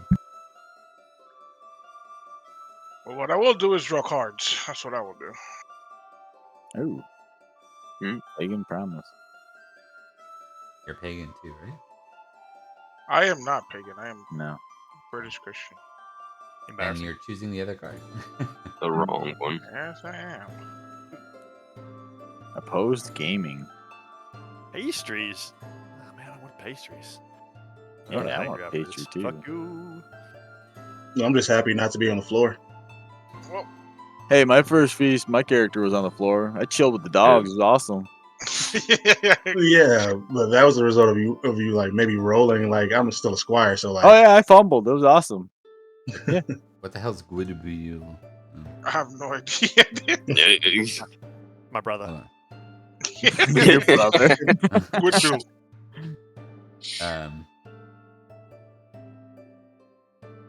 It looks like it's just an old school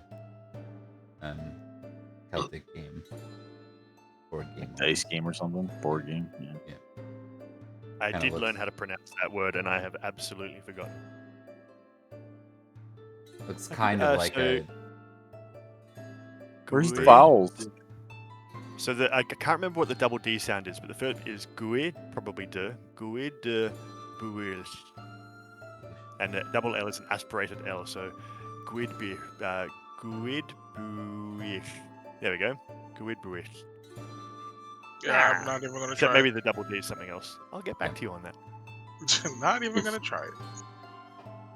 I want to Okay, so we know who it is that challenges you to this game. Yeah, Oh. absolutely. Fucking I was gonna ask if he was there. Ah, I hate him so much. Of course it's him. Of course it's him. Hey, just roll good. You can beat him at gaming. I'm decent at gaming. I'm decent. That's what It's I not mean. Just roll it's good. not Come on. marvelous. It's not marvelous, but I'm decent. Oh, Get You are today. Oh, you got him. baby. There you go. You got him. At least you're good at something. It's like, well, suppose I can't win at everything.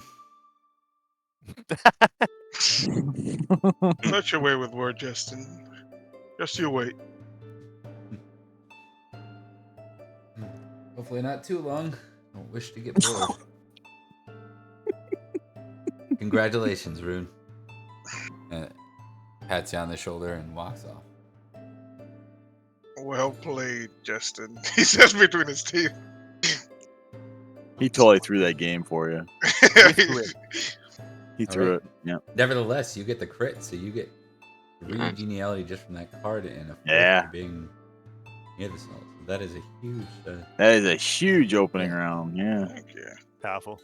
I don't think get to take it though, because it was only for a success. Or It should be. Usually, it's included. Yeah, so you get both. Yeah. Yeah. Yeah, Alright, you take nope. it too.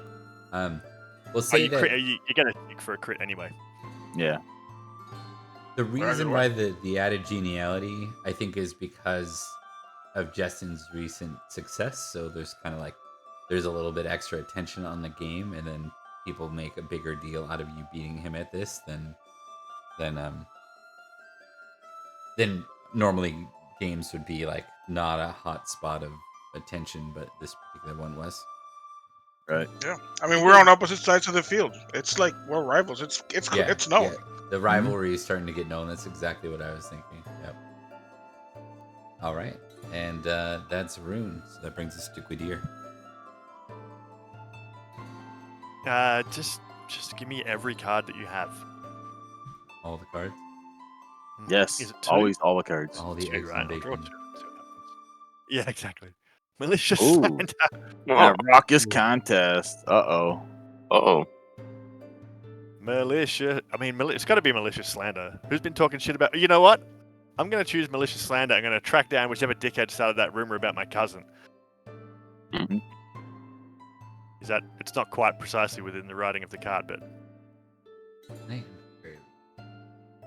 Well, I think this. Yeah, I'm not sure that works because this one's about how you respond to being slighted out loud. Yeah, they're criticizing you. Yeah. yeah, it's What? fine. I just Yeah. wanted to go beat a guy up. Yeah. Well, you get to still beat a You guy still up. can beat a guy up, essentially. Yeah. You're proud, which you. Yeah, I am proud. Yeah. Yeah. Cool. Modest goes proud.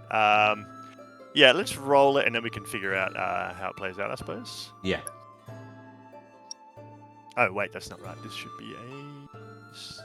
Yeah, that's right. I just got to make sure these are all the correct numbers. Hold on. I just realized that the maths doesn't happen automatically here. Yeah, okay, it's all good now. Modest. Ah! I The don't battle a action. guy. Yeah. Oh, odd. Yeah, I'll take the where's geniality. Gwydir? Fair. Where's the real Gwydir? Where's the real did somebody tell me not to start shit at feasts recently that I should be... I mean, doesn't Cormac tell you that every day? Yeah, it's true. Yeah. The Roman knight. We're not going to call him Einian. Give him an E name. Roman E name. Exactly. Just because this might come up later. Mm-hmm. Never know who you guys are gonna want to stab later on. I don't think Yep. they use a lot of these. Let's go with A lot of Felix. Old Felix. Felix, one of your mates, like us. And he is from one of you guys is from the Saxon Shore, or maybe that was Scully who never played. Actually, Yeah. could be Collis too. Collis might also be from the Saxon Shore. But anyways, he was a Roman Christian from Saxon Shore, and I think he says something along the lines of to Gwydir, it's probably if he's gonna insult him. Let's be honest, Gwydir doesn't normally end up near the salt, and I imagine Gwydir doesn't typically adhere to the common like the finer points of courtesy when it comes to eating and stuff like that. It, like not being like is his courtesy high? What is Gwydir's courtesy? So maybe you're digging into those pastries quite a bit or something. Yeah. And he makes a comment. He's like, it's like under his breath, but you hear it, and he says, "Do all the knights of the king eat like hounds, or is it just this one?" Gwydir sort of looks him up and down, and he says, "Only the ones who want to grow tall enough to win a fight, but it's all right. You're right. I'll calm down here. You want some of these pastries? This one's got plum in it. It's delicious." I'll pass, thank you. I'm sorry. Could you please tell me? I'm not exactly a cultured man. Perhaps you could tell me what I'm doing wrong here. I'm not used to sitting among such esteemed company, you see. I'm usually, as you pointed out, with the dogs. We'll say what happens is he kind of moves on, but the knights around him are like, they're like, never mind him. They're like, you're doing fine. This is a feast, you know, and they encourage you to continue on your way. Oh, good. Thank you for your kind words. Under his breath, son of a bitch.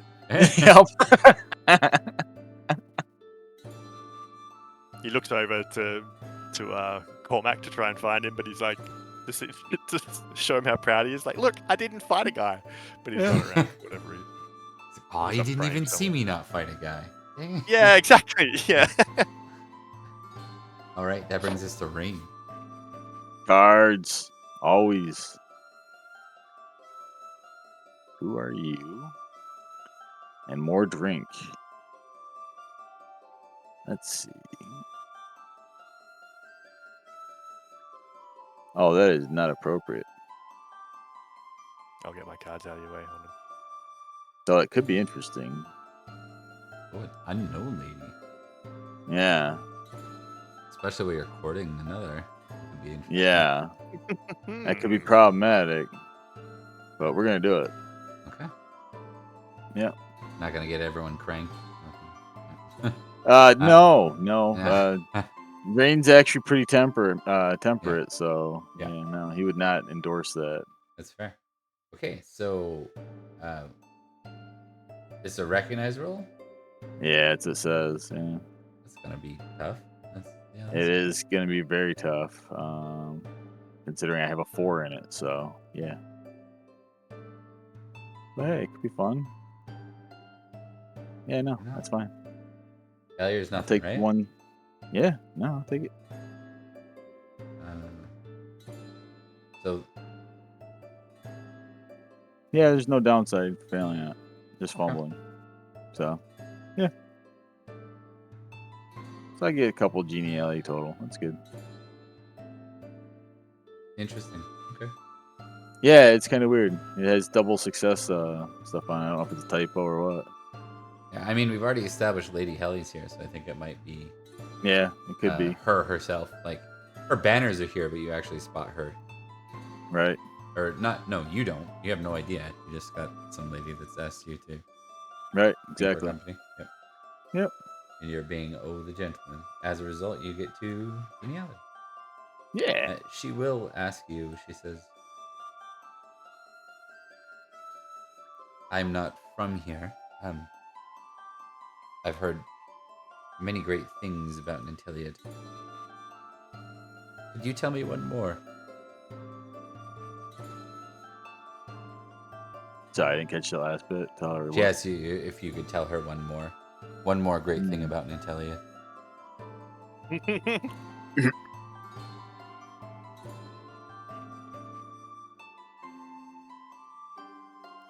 He can be quite just when appropriate,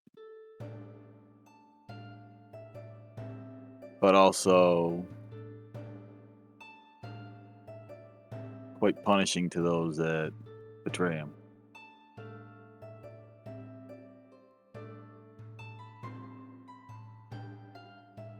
Wise traits indeed. It is indeed. Awesome. All right. That brings us to Collis, below the soul. I don't think you've been here very often. No, I think I've only been here maybe twice. Mr. Carlos is gonna draw cards. Let's see it. Test of strength, boasting knights.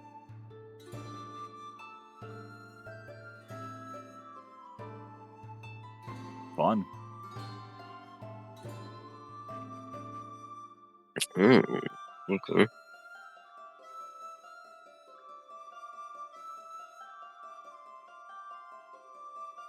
You're getting into all the conflicts here. Yeah. Which one do you want? I'll do a test of strength. Is everyone comfortable with me shifting to 2 rounds for this one? Yeah, fine. Yep. Totally fine. Like the 3rd round, the knighting. Yeah. Do strength. Never mind. Oh boy. Oh boy. Luckily, there's no fumble condition on that. Dead. Yeah, right. He throws you out the window. He throws you through the window. A table, and... another or second second choke slam on a table. Yeah, exactly. It'll just following suit. Yeah. It is Ithel, right? Has to be. I mean, he's the one that did it last time. He's been arm wrestling everyone. Yeah. Yeah, let's make his it thing. him. Yeah. Okay. Okay. Especially because was Collis at one point against Ithel? Yeah. I got it. He beat me, and then I gave it to Corliss, and he beat Corliss too. Oh yeah. He says, I imagine you reported back your justice in Hereford to the king. Yes. He says this. I hear you dealt with the one who brought harm to our seneschal.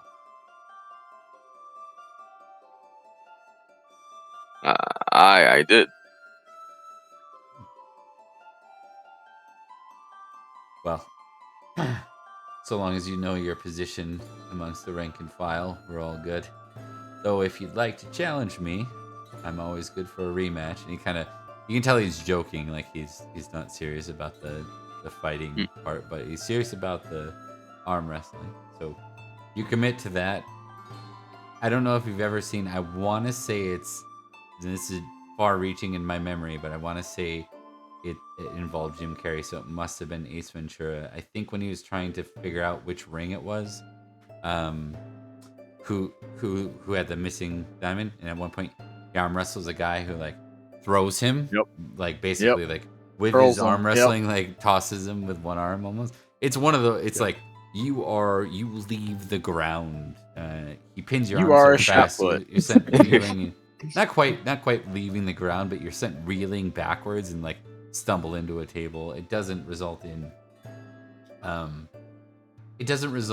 any sort of negative because of who Ithel is. Everyone's like, no, that makes sense. Yeah. That's accurate. It's more like you helped him get geniality, if that makes sense, than you disgracing yourself. So as a result, though, you are below the salt, so that is 0 geniality for the round. It might be one of the first times ever. Yeah. Right? But you had quite a few crits, so this might have been, Makes up for it. Yeah. Dice gods have to get their way somehow. All right, brings us to Lucius. All right. I think Lucius has some inkling that today is his knighting, so there are no mistakes. So we won't be drawing cards. I think my first feast I was able to kind of help people who were drunk and do that. So I think that's the most stoic thing he can do. Kind of show off a good image. Awesome. He's wearing a Temperate toga roll. though. Okay. Temperate roll. All right. Let's roll 20. Do you think?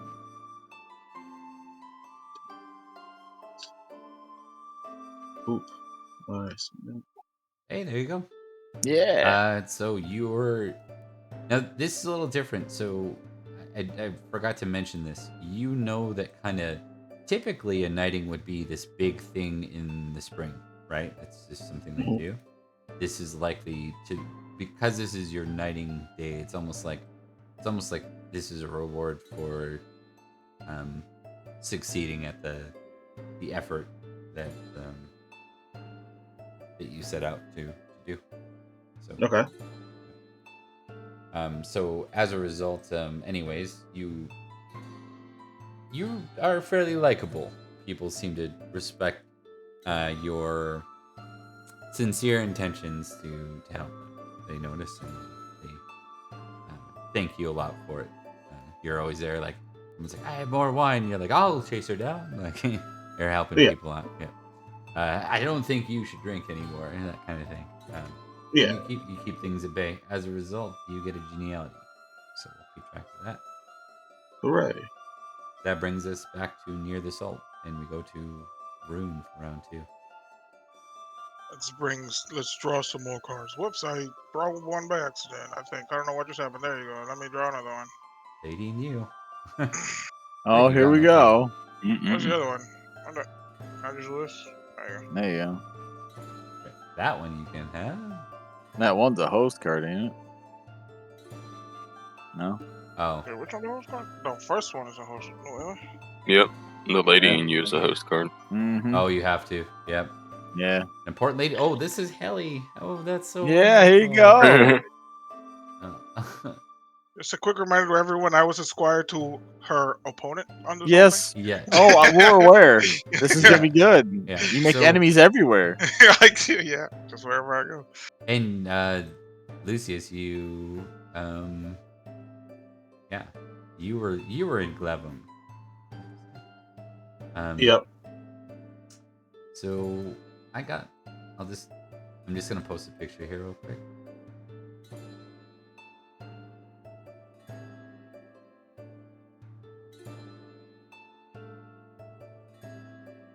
Right. Not as quick as I wanted. There we go.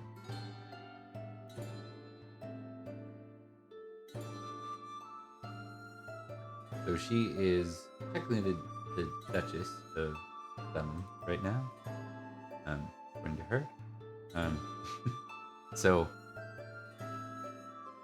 I'm gonna test something real quick.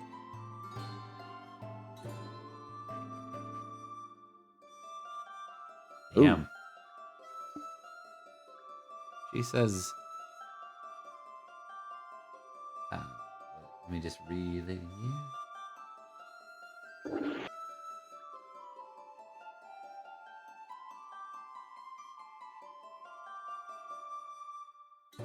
Does She she says, know that her... Sorry. She says, Sir Knight, if you wouldn't mind. Sorry, I just want to make sure this makes sense. She didn't have to hover around Rain the whole time, right? That wasn't how that played out, or did it? No, she approached and asked for it. Yeah. Okay, so at some point later on in the night, she wanders by Rune. She says, "Ah, Sir Knight, I've been traveling about the feast and asking the knights from this land where exactly, or many good things about Nanteleod. I'd ask you to do the same. You name a good thing about your king."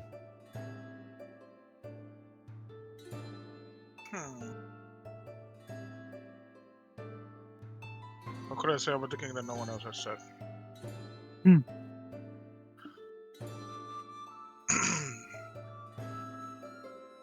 Our gracious king is a pensive man, a wise man.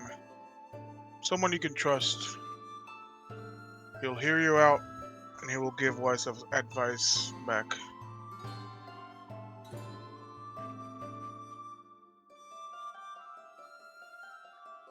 How does his wisdom compare to the knight you squired under?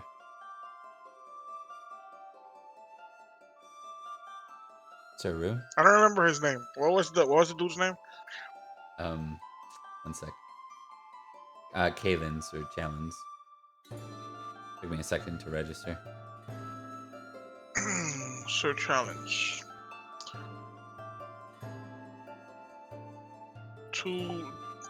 I don't remember what was said about him. That he was like young and like stubborn or something. Was it?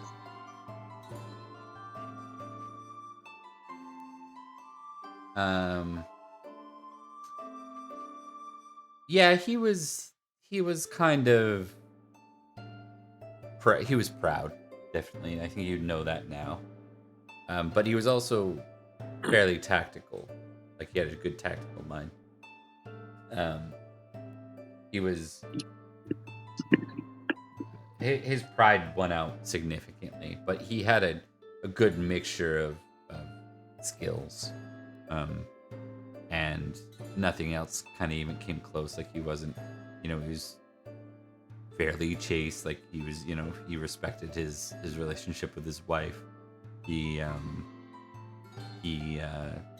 was, somewhat generous. He was definitely like loyal to his knights, but nothing seemed to eclipse that pride and rivalry that he had with his aunt, Lady Helly.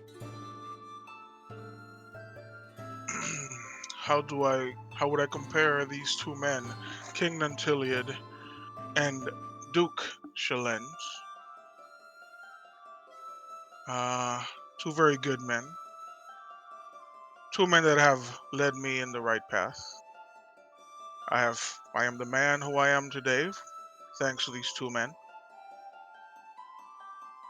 Chalens is more proud, good mind for battle. Nanteleod has both of those and more. You're wise with your words, Haroon.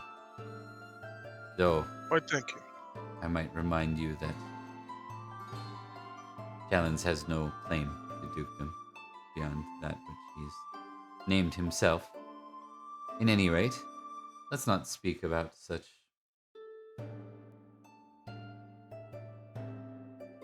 Yes, let us not conflicting tarnish things. let us not tarnish the night with such things. Could I get you another drink, Lady Helly? I would love one. I Right, so you're shall gonna be keep right this. You keep this card to the end. You get one. You get plus. So we'll just give you your +1 already. You're gonna end up with 3 more. One for near the salt, one for the card, and then one for keeping the card till the end, because technically it is the end. Making bank again. That brings us to Gwydir, round 2. The feast is my battlefield. Right?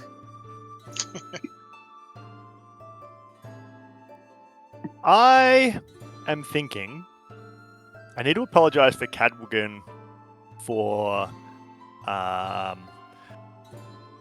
losing one of his ships. Not that it was really my fault, but whatever. And I need to high five Jestin because he's fucking cool. Which is your priority, But- sir. Yeah. Well, the thing is, though, right? There are also cards, It's true. and they're pretty good. I also need to go tell Lady Helly that her dad got killed by a mud guy and not disease or That's whatever. also true. Did you recognize she's here? She's apparently a little incognito. I might not have actually. Should I'll roll an awareness check maybe? There was a Or recognize recognize. early on. I can't remember what you scored in it. Oh, that thing. Heraldry. Yeah, no, I did. Heraldry. No, I didn't get it. Okay, I don't know if she's here. I'll give you a recognize test. Okay. With geniality. Yeah, because it is kind of like the feast and what's going on around her. Yeah. Look at that. Eee. You wouldn't Okay. even need your geniality. So what is? Okay, here's how we do this. Tick that, by the way. What's my orate? I'm pretty sure my orate sucks. It's already ticked. Oh no, my orate's good. That makes sense because I have a melodious voice. It's one of my things. All right. Here is how we do this. I am going to tell the court a tale of our adventure, and it's going to be amazing. Oh boy. We had a giant, and we crashed a boat, and we found out that that lady's dad was killed by mud instead of some other stuff, and then Cormac turned into Jesus, and then Jesus. and, yeah, and I gave Lucius a test when I went off to see my family, and he passed the test because Cormac is still alive, and I think he should be knighted. It's something like that. Do I just roll it straight? Or do I passion for some reason? Maybe I should impassion loyalty lord because it was like, I did your fucking quest, boss. Okay. Yeah. And here is what happened. And I'm trying to impress him and everybody else. Give me that. Gimme. And then this plus that. Boom. Oh! Let's say you weave in all those points that you just named, with unless you want to like say this in character. But if you don't, if you're good with, which way would you prefer? I don't mind. I think people are probably sick of Gwydir yelling at them in the microphone, but it's up to you. Okay. Why don't we just say I'm good. I'm always good for Gwydir fun. But with you critting, I'd say like you managed to squeeze all that in without sounding like a 5-year-old. You know what I mean? It's like and then we just made a cheese and then there are so many points that you just glossed over, and somehow you get it all out in. I guess you used a sing-songy. Yeah, sing-songy voice is probably like Kinda like maybe a bit of bard a song. almost. Yeah, there's a storytelling tempo to it because I've got singing at 20 as well. So I think, Yeah. It's a bit of a song/story in like a very common structure. And regardless of how he like talks like an idiot, I think he has a natural flair for storytelling that just kind of comes out without him thinking. Exactly, and that makes sense. And I think they're left with like the place applauds, like there's like an ovation to it, almost like you're someone says they say perhaps you missed your calling as a minstrel. That's my cousin's job. I just talk to talk. My hand's not good for much. Regardless, that is we're gonna do this. So we're gonna give you your assault. You're gonna get 3 geniality for that.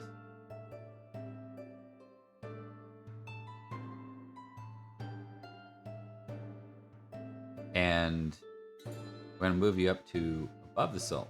You're asking Nice. the king, Promotion. yeah, to come in and spend the rest of the evening with him and some of his knights.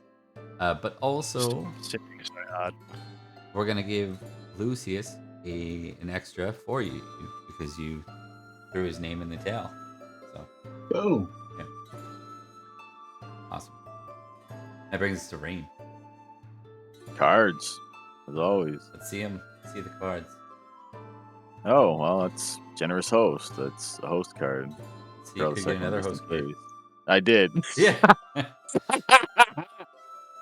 Oh no. Which of the two you can now? I don't pick know. I because gotta of read the- them. Let's see. I will. The one's worth 2 geniality for you. Yeah. Just by picking it. Yeah, it's but it doesn't help courtesy. you at All players opposed, though, so I'm rolling against everyone else. Yeah. Honestly, I'm gonna take generous host. I am his newly appointed forester and all, so he kind of calls me up there, realizing I'm not up there. Oh, I got it. Perfect. You are. He asks you to assist with the company of Lady Helly. Okay. Yeah. Sounds It good. says he requests your help for one of the other guests. That makes sense. Yep. So when Lady Helly finishes speaking with Rune, returns to And meets me again. above the table, yeah, for the rest of it. Okay. All right. So I just jumped Gudir up, and right after Serain goes up. Hey, He buddy. is a most generous host. Swords of And- Nanteleod. Just rising up the ranks. That was 3 Gotta geniality, represent. plus 2 for the card, right? And Yep.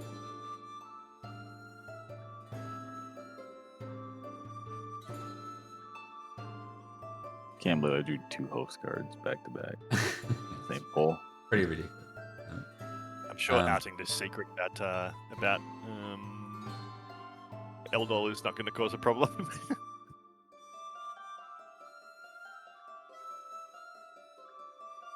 Yeah, I'll be fine. Collis, is your go? After the feast cards, I think Sir Carlos would probably be. I think he's gonna attempt to flirt with some females. What is your status currently, Ken? I'm sorry. Like your character's status, as far as is he courting? Is he single? Where is he at in that? I can't remember. I know he has courted before, but I don't think He's courted before, but I think that's pretty much run its course. Yeah, Because I don't think he's kept in contact or anything like that. Ghosted. Pretty much. I think he'd be trying to court somebody. I will attempt to impassion myself with hospitality at that, though.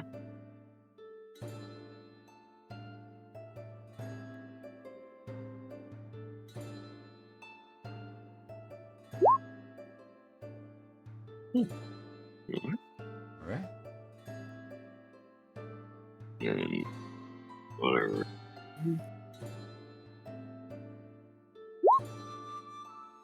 Oh, that is first aid. Same thing. First aid indeed. Starting. Okay, there we go. All right. No one in particular, right? Just the ladies of the court. Yeah, I don't think he has dice set on anybody in particular. And the person that Morgana works as long as it's not Morgan. I'll flip it. Morgana from same region, so do the Chamberlain. From Cheshire. Damn, that's been a lot. She's from the north. Lustful 18. Okay, a successful flirting. She is willing to retire with you at the end of a dance, if you wish to call us. Sir Carlos. Yeah. Okay.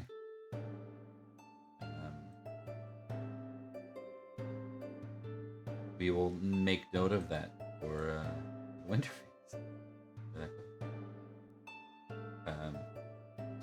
But it's a good time. So I think Rune, you turn and see your cousin leaving with a lady on his arm. And he will smile and not shake his head and just continue what he was doing.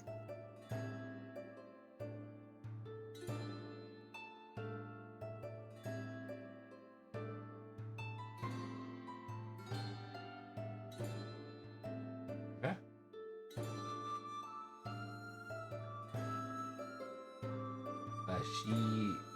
She is a noble lady, but she's not. She's like a household knight's daughter.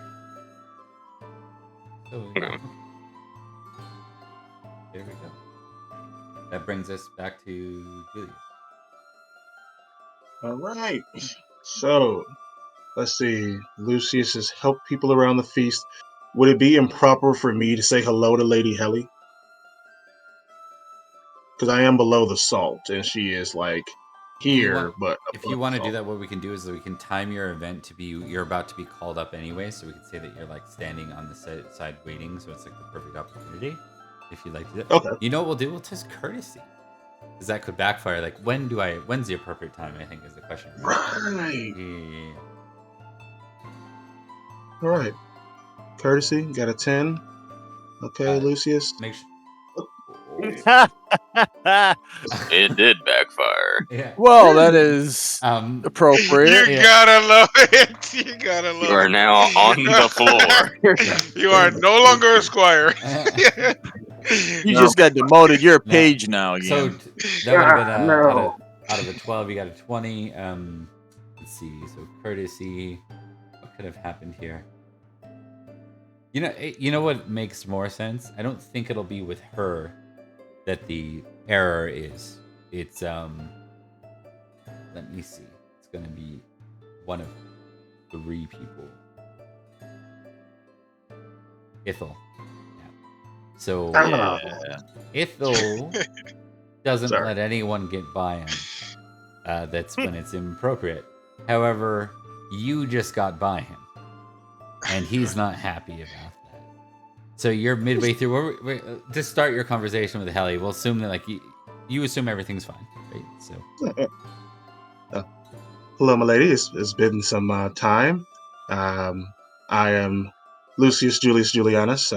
As you know, I was squired for a time in your lands. One sec.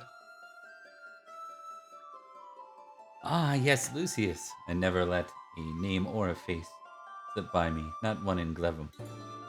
Yeah, thank you. I hope that Escavalon is treating you as well as Glevum did. Very, very much so, my lady. I've met and have been tutored by incredible knights here in Escavalon, and I'm lucky to be here. If I recall correctly, you had passed through on horse alongside one of the knights, recently? In the late summer, maybe early fall? Yes, I was with Sir Cormac and for a time Sir Gudir during Sir Cormac's pilgrimage to, I believe it was Glastonbury. Yes, Sir Cormac, I haven't heard of this. Oh, Glastonbury. How interesting. You passed through the land of summer then? I did. It was very interesting. Just I would then, say. you feel a hand reach the back of your shirt and lift you up off the ground.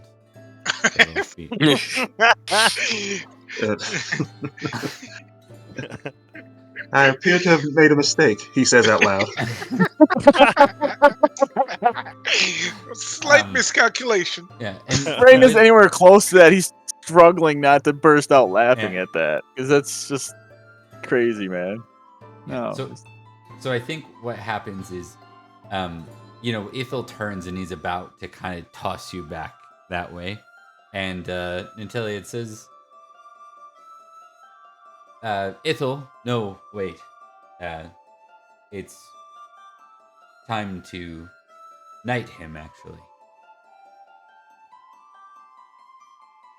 Well, Sir Ethel, I appreciate the lift. He drops you from his height. What's your size, by the way? My size, I think, is a 13. Let me check my character sheet. Yeah. Oh, 16. My size is a 16. Okay, you're pretty tall then. You're tall for a Roman, that's for sure. And Yeah. but he's tall for a Kimric. So Yeah. going beyond their normal sort of limitation of 18. So he drops you and you land, on your feet. Do you? Dex, good sir. Fumble. Oh.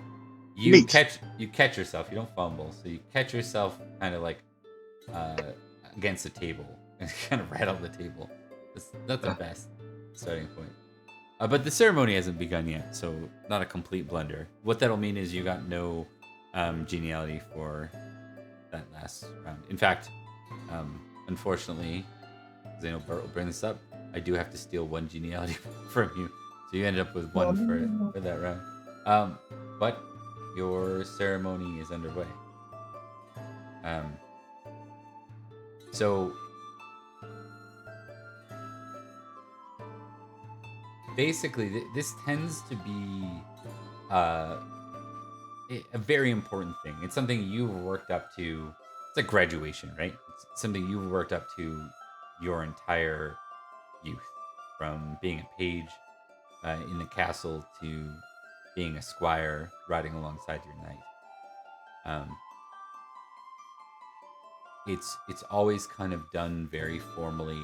It's done with a lot of pomp and circumstance around it, and the herald comes out,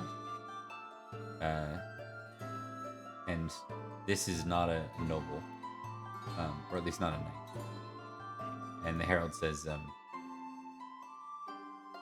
"Lucius Julius Julianus, please step forward and kneel before your king."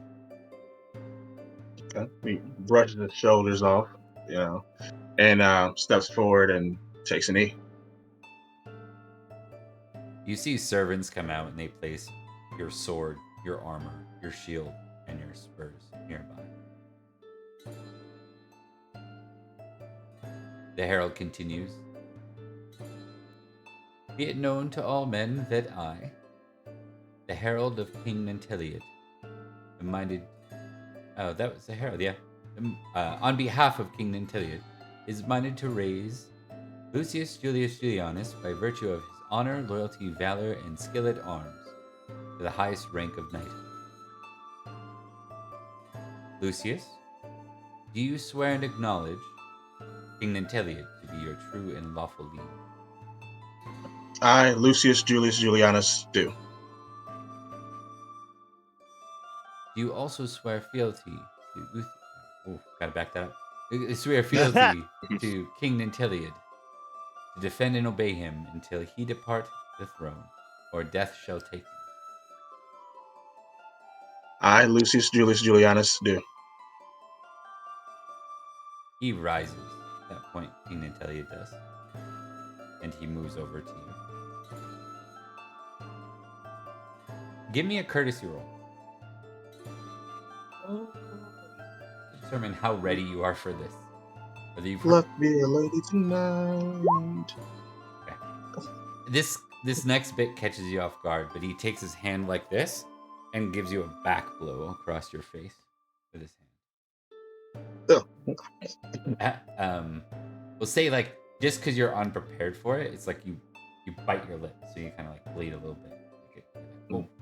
And it kind of catches you late. You're like, that is part of the ceremony, and you kind of forgot about it as he finishes, just as quickly as he finishes hitting you, and you react and turn to face him again. He says, "Let this be the last blow you receive without just recourse."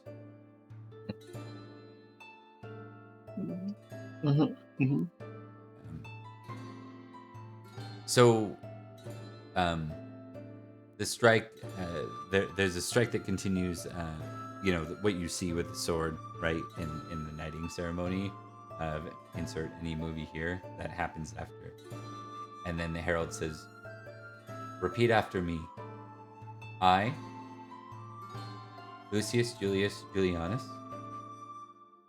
I, Lucius Julius Julianus, do solemnly swear and pledge my sword do solemnly swear and pledge my sword to King Nanteleod, my liege, to King Nanteleod, my liege, to defend and obey him to defend and obey him until he departs his demences, till he departs his demences, until he departs his demences, or death shall take him, or death shall take him, and to uphold the honor of knighthood." and to uphold the honor of knighthood. Slight modification to in that you would have said, "Death shall take me."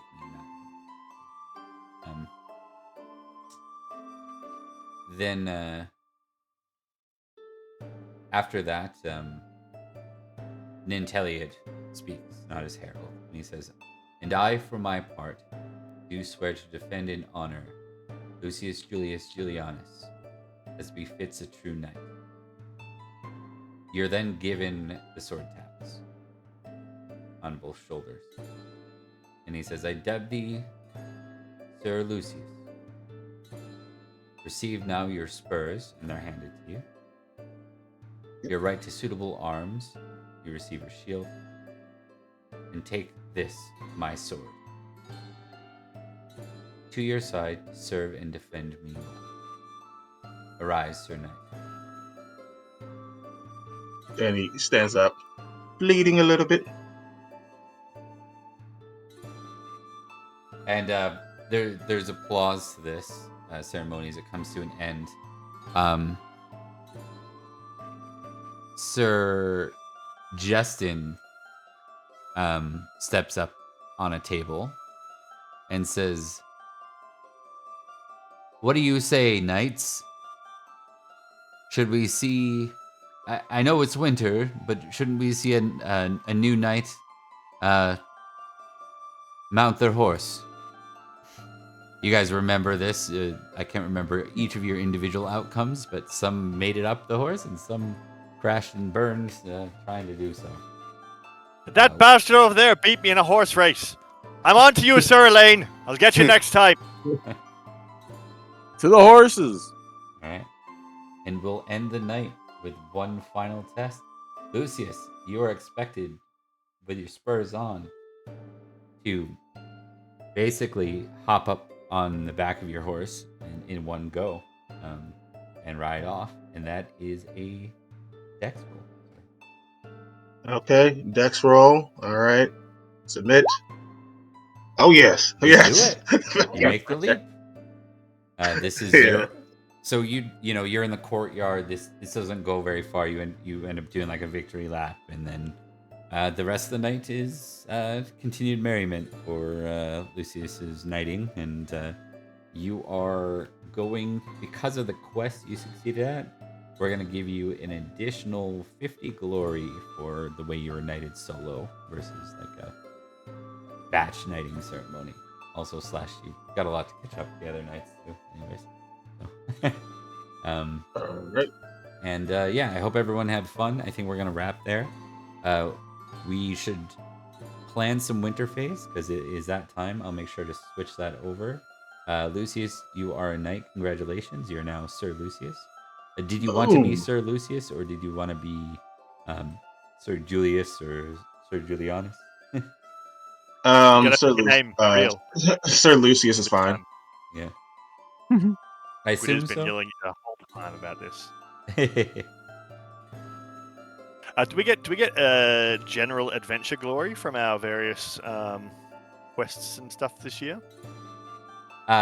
Yes, there will be some glory for all of you on the pilgrimage. I will sort that out before the next session. Make sure that I have that ready for you.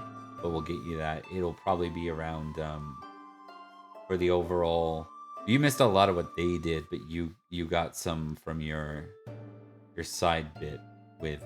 So we'll talk about. No, probably not. Actually, I think Gwydir, we gave you yours through Summerlin, right? Yeah, I did some stuff. Yeah. Yeah, I got to. I'm champion of Summerlin now. That's right. Yeah. Which is awesome. What about the meeting Fane and everything else? All that meeting giants? Don't care.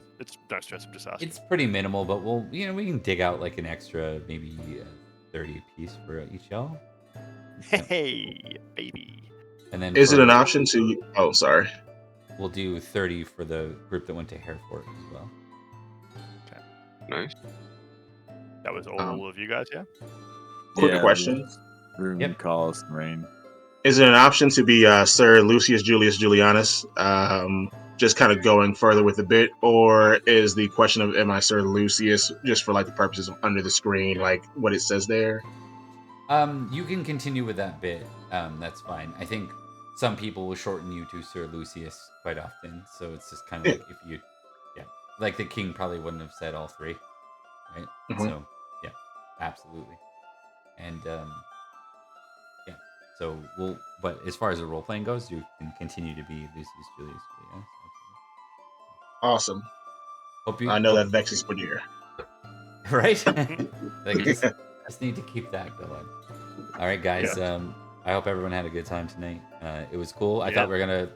There was a brief bit there. I was like, "Oh, Collis is gonna die." When I saw the 4d6, oh, he's toast. But it worked out. There is an advantage to having a high skill weapon, and sometimes in this game, I've observed that those fights, those ones that are close, are like some of the funnest because it gets your blood pressure going when it's happening. Yep. All right, guys. We'll talk to you later. Let me just see before we. Oh, we got a few people in here. Let's raid out. I have once more not been paid.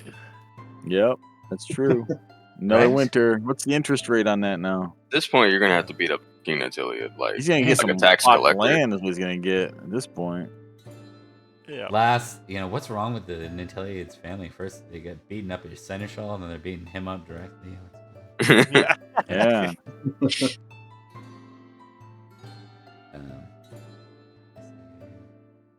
Yeah, winter phase stuff. Are we gonna be doing that off screen or? Yeah, we'll do it off screen. I will cut it over to that. So I may need to ask some questions and stuff when I go through it. Yeah, I think the whole group. My schedule's kind of packed, so yeah. We'll do our best. I mean, the most important part is just making sure that the aging and the experience checks happen. Most of you don't have 90% of the winter phase effort to go through because you don't own a Yeah, house. I mean, yeah, we still roll on like the family event table and stuff for like my relatives, my brothers, and stuff like that. My cousins. Absolutely. Yep, you can forego it for a year if you want to. Oh no, I need them to die. Yeah. I want my land. All right, guys. I'm gonna start the raid, and we will. All right. We're gonna join Cinderblock Sally. Alrighty. Just doing some D&D stuff, and yeah, we'll talk to you next time, guys. Take care. All right, man.